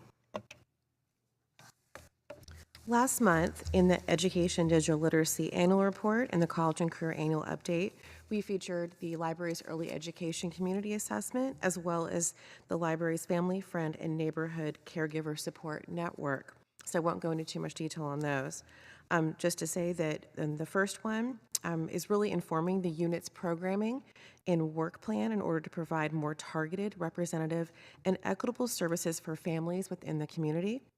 And the second one, for the FFN Caregiver Support Network, we're proud to say that we're in the third cohort of the program with an expanded capacity of 120 participants, which was launched in fall of 2022. Touchpoints is an evidence-based approach to understanding child development and using family engagement strategies. This is an ongoing program which enhances customer service and the opportunity for staff to connect with parents. To date, more than 120 library staff members at all levels of the organization have completed the 28-hour Touchpoints approach for libraries training, with additional staff training scheduled to begin in mid-2023. We are also exploring a partnership with PRNS so that they can also start using the Touchpoints approach in their programs, especially with families. Together We Read provides bi-monthly mailings of books to families with children under the age of 14 who are receiving services from the library's adult literacy program, Partners in Reading. We're also exploring increasing the age of those children so that they can also receive those mailings of books. And lastly, inspired by Promotoris model, we have 3 new library staff members that are serving as bilingual early education community navigators with our We Grow developmental screening pilot program. This pilot program will launch in winter 2023. Through this pilot program, caregivers can complete a free developmental screening using the Ages and Stages questionnaire at the library for children between 2 months of age and 5 years of age. The initial sites for this pilot program will be at Allen Rock, Bascom, Joyce Ellington, Hillview, Seven Trees, and Tully Library, with other sites to come online later on in 2024.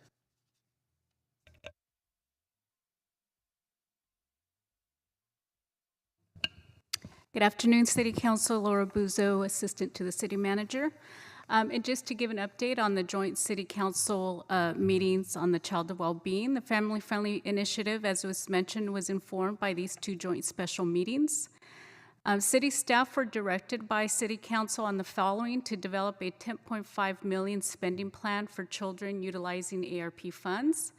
And on April 26, 2022, City Council approved the spending plan for the ARP funds at the November 10th of last month. Staff provided an update on the milestones accomplished thus far with these funds.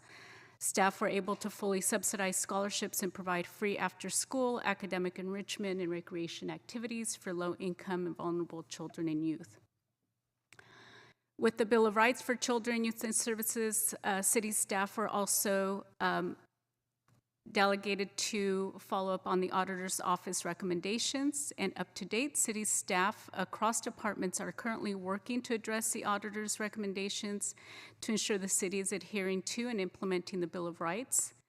We will be giving the Auditor's Office an update on our accomplishments in March of 2023. In addition, staff will be integrating the Bill of Rights in the Children and Youth Services Master Plan.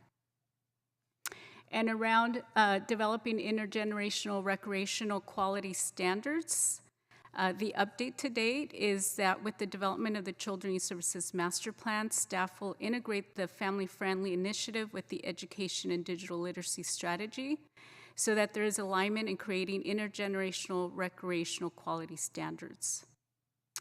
And on the area of providing childcare services as an automated response for survivors of gender-based violence on them as well as their family, the updates to this date is that city staff have met with county district attorney's office, a child advocacy center, as well as their current child care provider partners to explore best how to support their child care needs, given the complexity of addressing the child care needs of this population and the needs that families are requesting. We will continue to explore how best to address this, and we'll provide an update at the NSC Education Committee meeting in spring of 2023.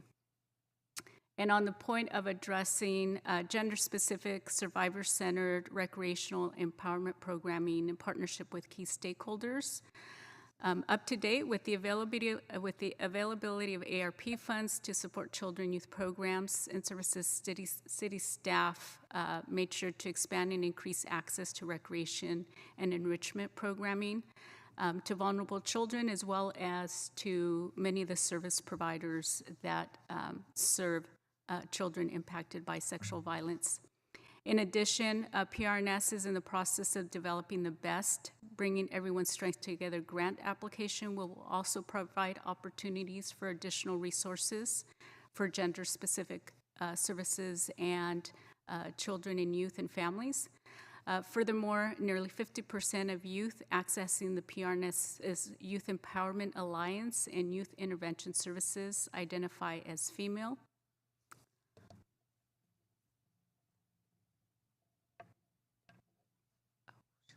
That was going to happen. Sorry. And next steps. Do you mind moving that? Sorry. Next step with the continued execution, assessment, and evaluation of the family-friendly initiative, including data collection and analysis. We will also be looking at integrating and aligning the family-friendly initiative with the Children and Youth Services Master Plan development. And the Children and Youth Services Master Plan will also include a coordinated service delivery approach and integration of the family-friendly policy and programming, including equitable access to pathways, opportunities, and appropriate supports for families to thrive. The anticipated completion of the Children and Youth Services Plan is April of 2023, and we will include an annual reporting timeline in the presentation. And that is the end of our presentation. We're available for any questions. Thank you. We're going to move to public comment, and because we are at 5:06 and we still have another item, I'm going to limit comments to 1 minute. Thank you. There are no hands up? Oh, then it's 0 minutes. Perfect. Let me see if there's any hands in the air. Move approval. There we go.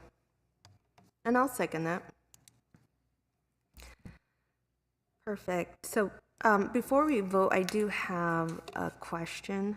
And thank you so much for this report. I would love to look forward to a report in 2023 to see the progress of all of this. But I know that you will be wonderful caretakers of our family-friendly initiative as well as our Child and Youth Master Plan.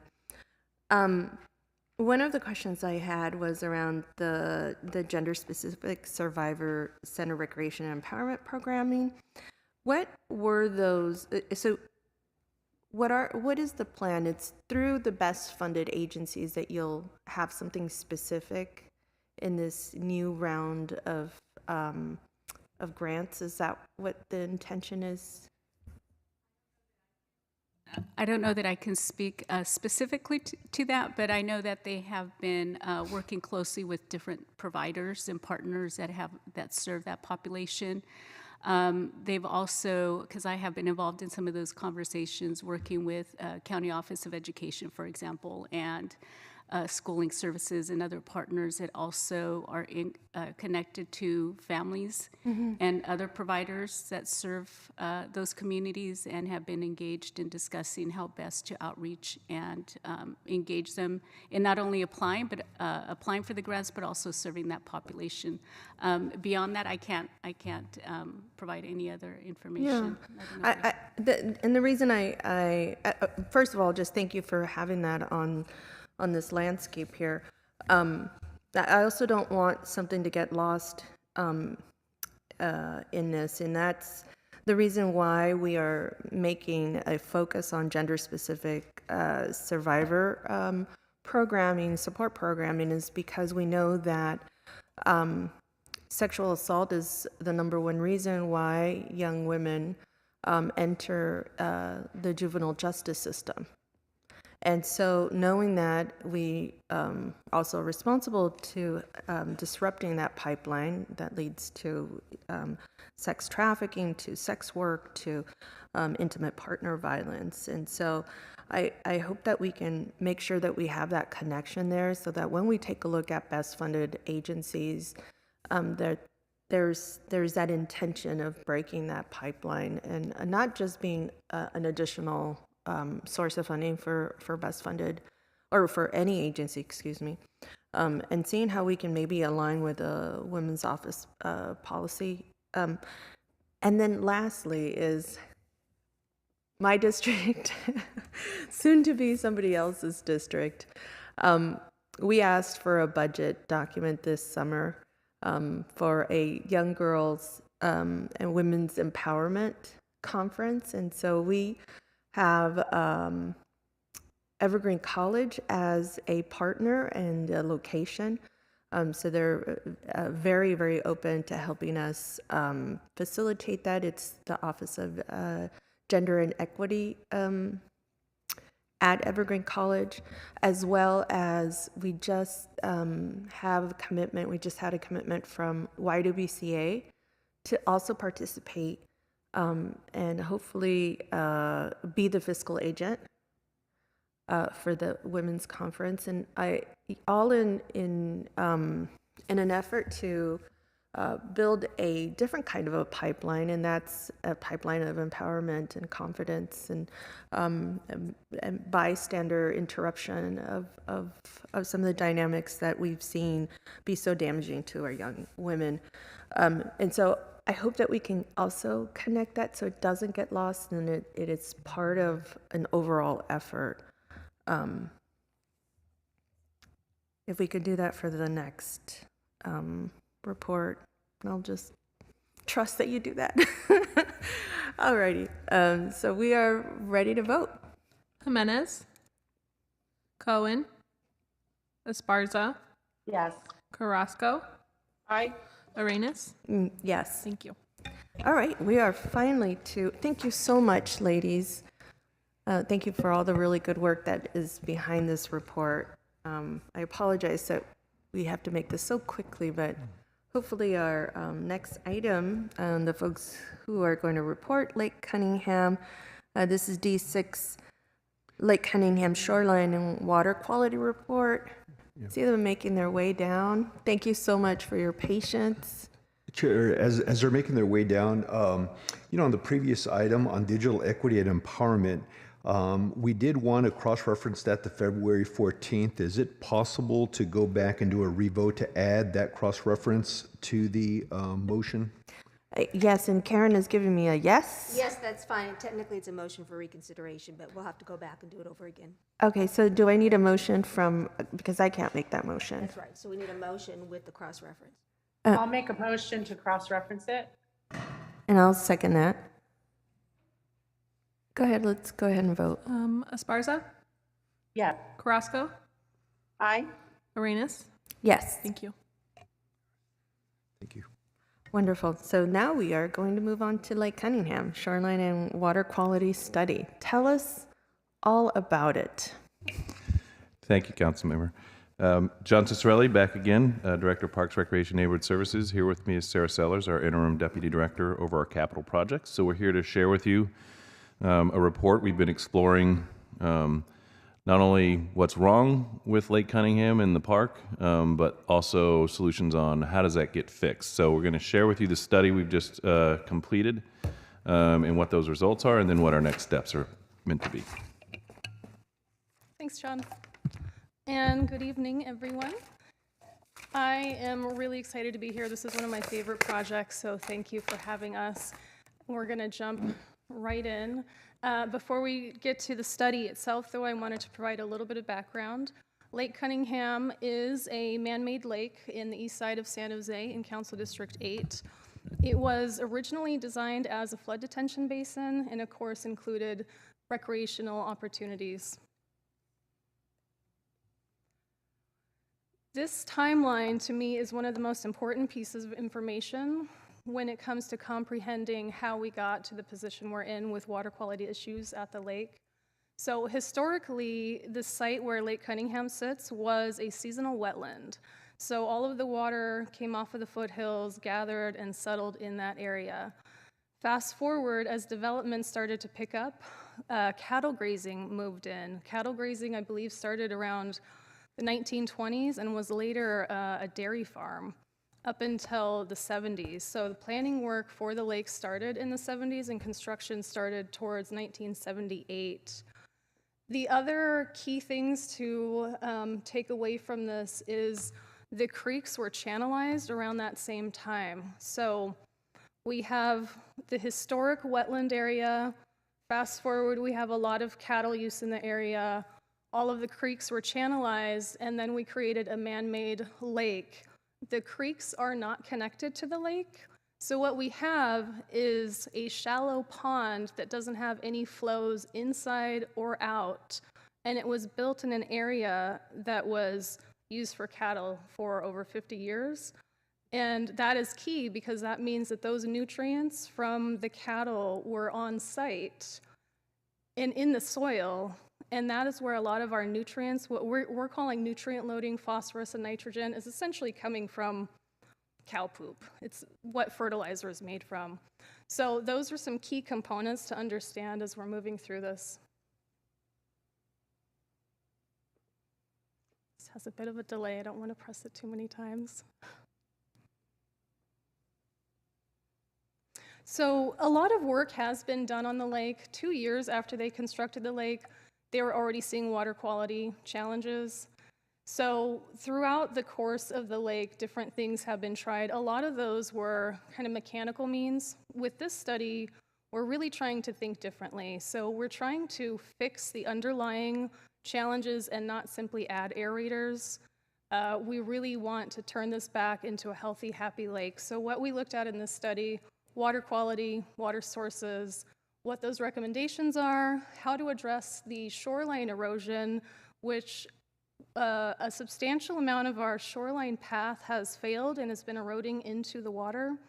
So this tried to stack all of these things together to create an outcome for improvements across the park, water quality, shoreline, et cetera.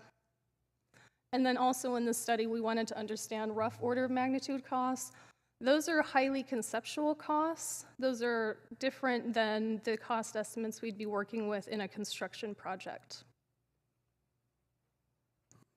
Water quality issues are kind of categorized. So the physiochemical parameters, it's things like water temperature. Water temperature is high because the lake was built with only a 10-foot depth. So water also, when it's in the summertime, the top of it heats up and it creates layers of different temperatures, which is called thermal stratification.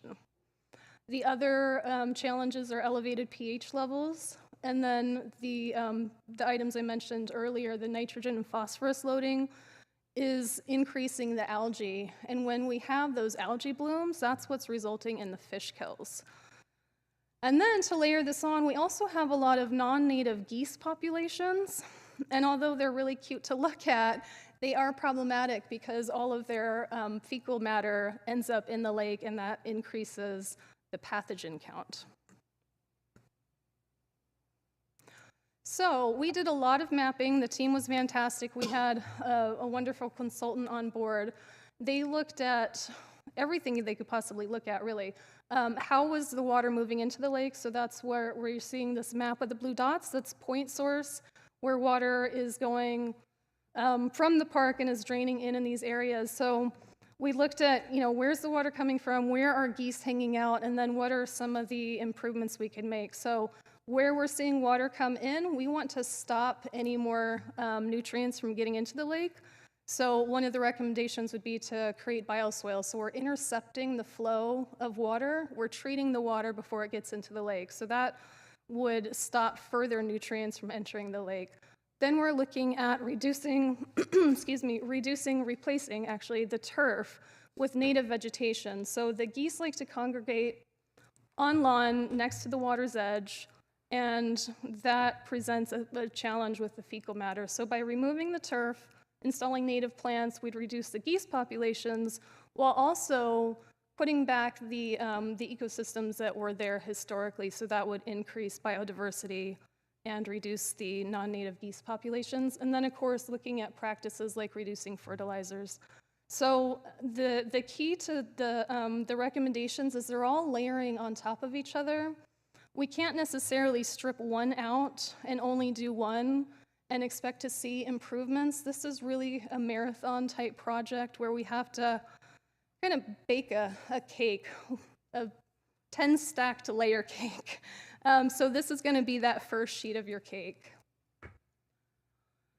So the next steps are the bigger ones. So in looking at this project, we're trying to stack functions. So we didn't want to simply reconstruct the trail. We thought, okay, the trail needs work. If we reconstruct it, the underlying challenges are still there. We need to address the real issues. So how can we grade the hill, use some of that to then create these wetland benches? So just a little touch of clarity there. With this lake, we essentially have a 10-foot depth with vertical walls. And what we need to do is create a bench where wetland plants can exist. So we need to do a little bit of contours that would allow wetland vegetation to thrive, and that's what you're seeing as the green color on the map. So this one is looking at adding those wetlands, regrading some of the hill, and then doing a little bit of work on the path, as well as planting trees. And this one is really where the magic happens, because in order to get the lake to be an ecological system again, we need to give it flows. So the creeks are not connected, so there's no flows in and no flows out, so there's no way for the water to circulate. So all of the nutrients that are there, they're concentrating and they're settling, and there's no way for things to circulate and move out of the system. Wetlands are an incredible kind of miracle from nature. They're able to filter out heavy metals, fecal matter. It's incredible how the ability of wetlands have to filter water. So this recommendation is looking at installing a large wetland, a flow-through wetland, and pumping the water from the lake through the wetland. And we think that this has a lot of potential to improve water quality, not only improve water quality, but improve biodiversity, create more habitat for birds, amphibians, and also, since this was historically a wetland, it makes sense because this area is incredibly hard to maintain. The turf is not sustainable, and that area is already wanting to convert itself back into a wetland. So we're essentially saying, let's stop swimming against the current, let's do what nature wants to do here, and we really think that this has a lot of strength. So a lot of these costs that you see, those are the rough order of magnitude costs. I don't want us getting too comfortable with these because this is really just where we start a conversation. And they are, at this point, they're excluding a lot of our city costs. So just don't get too comfortable with those. Some of our next steps will be to refine estimates and think about how we could phase some of this work. And since this item was brought up during the Measure T memo, I didn't want to glance over it. I wanted to make sure that this was put in here. One of the things talked about during that presentation was this idea of water contact recreation. And so the consultant was able to kind of pull pieces together. It's very similar to Alternative 3, but we're looking at kind of the base level. How can we do a little bit of wetland here, a little bit of swale here, but it's trying to kind of piece that off with the smallest scope possible. And here again, it's a rough order of magnitude cost, so we'd want to refine that before we put it in motion.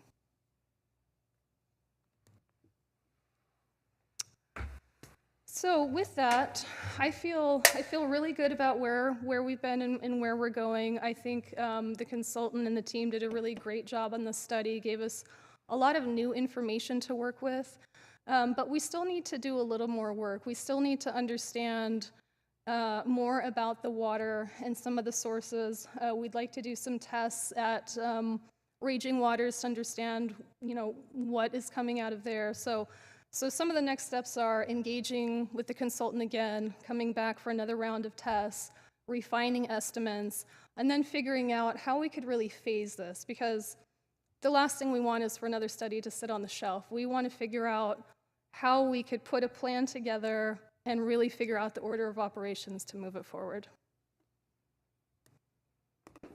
That was a lot of information very quickly, but if you have any questions, we're open for them. Thank you, Sarah. We're going to go to the community public comment. Blair? I did not have, my hand was raised at the wrong time. Sorry about that. Good luck how you can address this important item. Okay, there. Caller ending in 1324.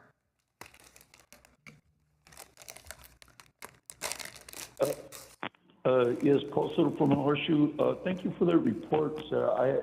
I don't think I've ever heard you give a report before. Your voice sounds new.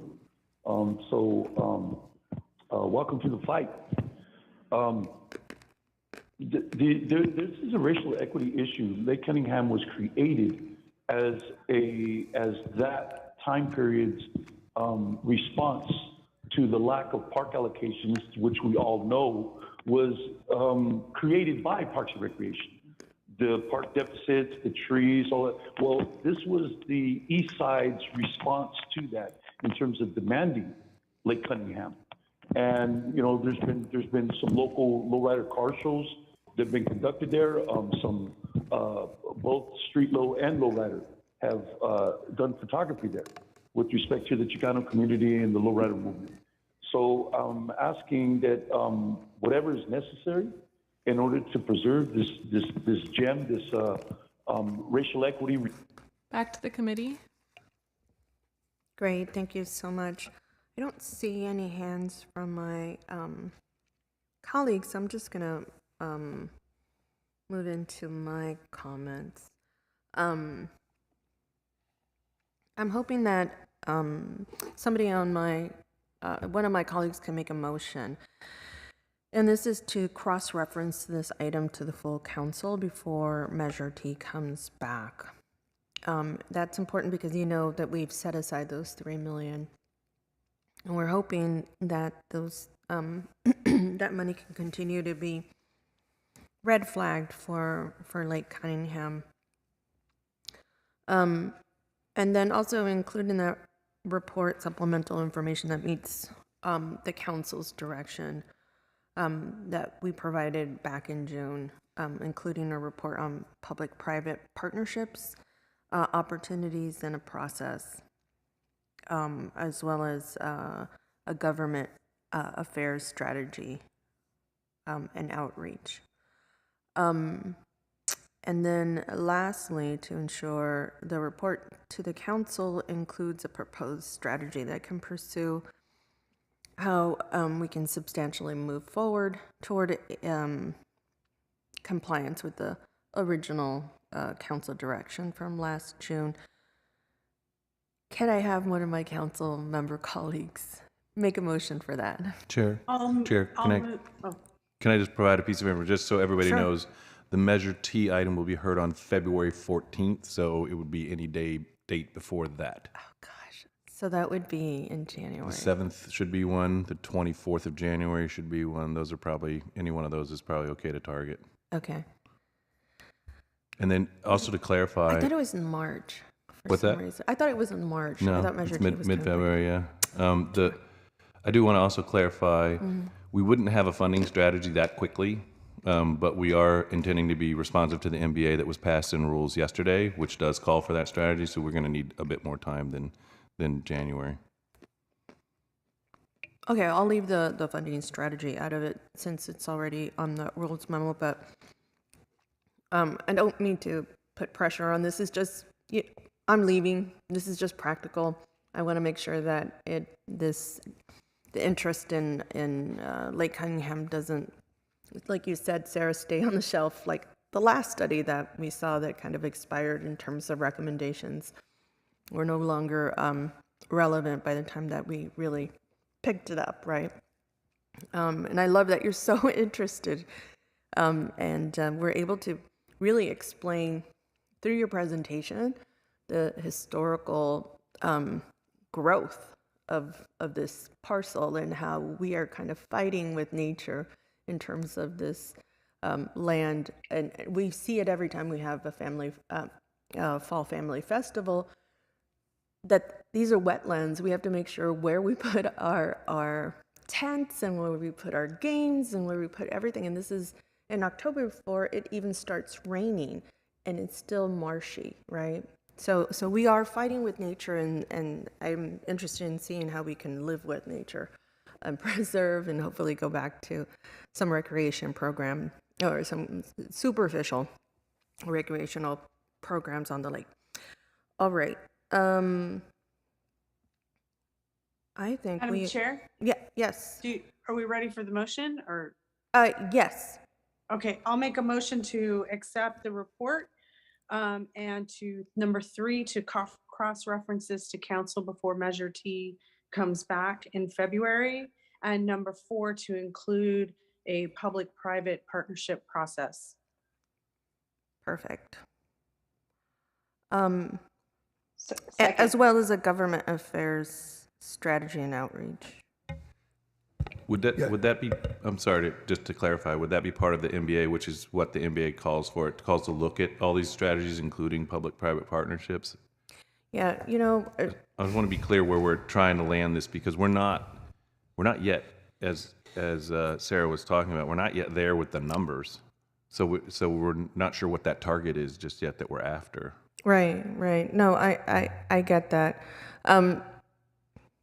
Madam Chair, I think if we include a report on a public-private partnership process, I think that's generic enough to bring back before Measure T comes back. And then John has indicated that the full strategy will be included after that. Does that work?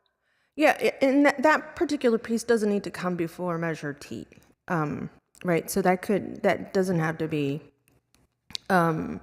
tethered to that piece, but and I understand we have two different paths that we're asking kind of for the same thing. Mm-hmm. I get it. We're trying to wrap this ribbon really tight.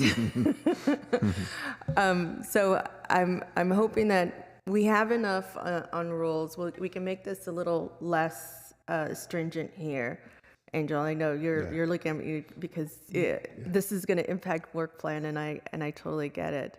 I just want this to make sure that this cross-references back to council before Measure T, and I think that's enough. The other two strategies, as they are also on our rules memo, can have a little bit more of a less constrained time to come back. Okay, so the motion is to accept the report, and then number 3 to both reports, and then number 3 to cross-reference this to council before Measure T comes back in mid-February.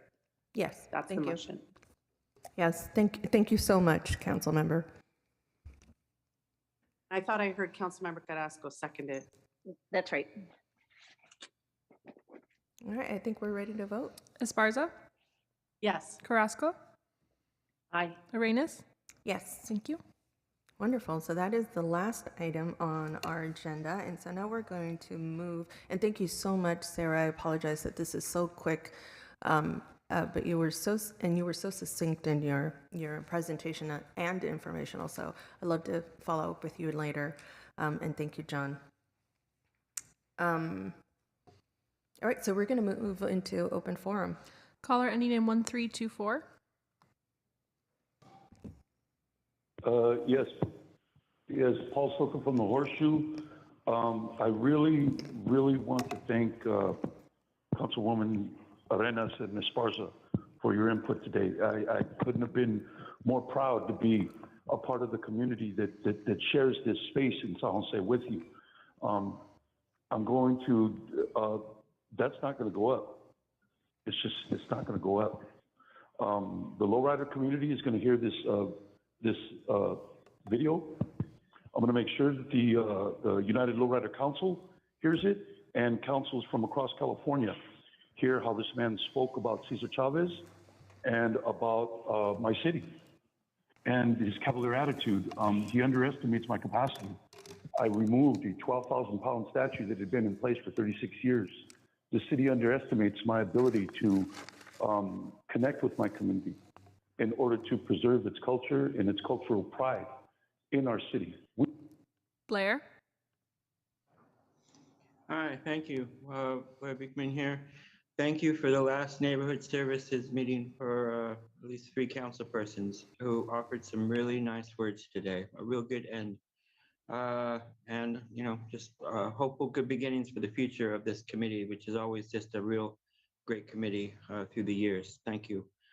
I wanted to quickly offer that, you know, a thank you to the words of Councilpersons Esparza and Arenas on the future of the tower issue. That, you know, it's my personal feeling that we seem to be moving towards an indigenous concepts that I think the future of the park can better represent, and it would be more interesting to see and hear about in the future. We have a good balance with the Christmas things that was mentioned, that I don't think that should tilt too much into a certain northern direction, I guess is the way to say it properly, more properly. That Back to the committee. Wonderful. That concludes our Neighborhood Services and Education Committee, and thank you everyone for a lovely last meeting. Have a good holiday.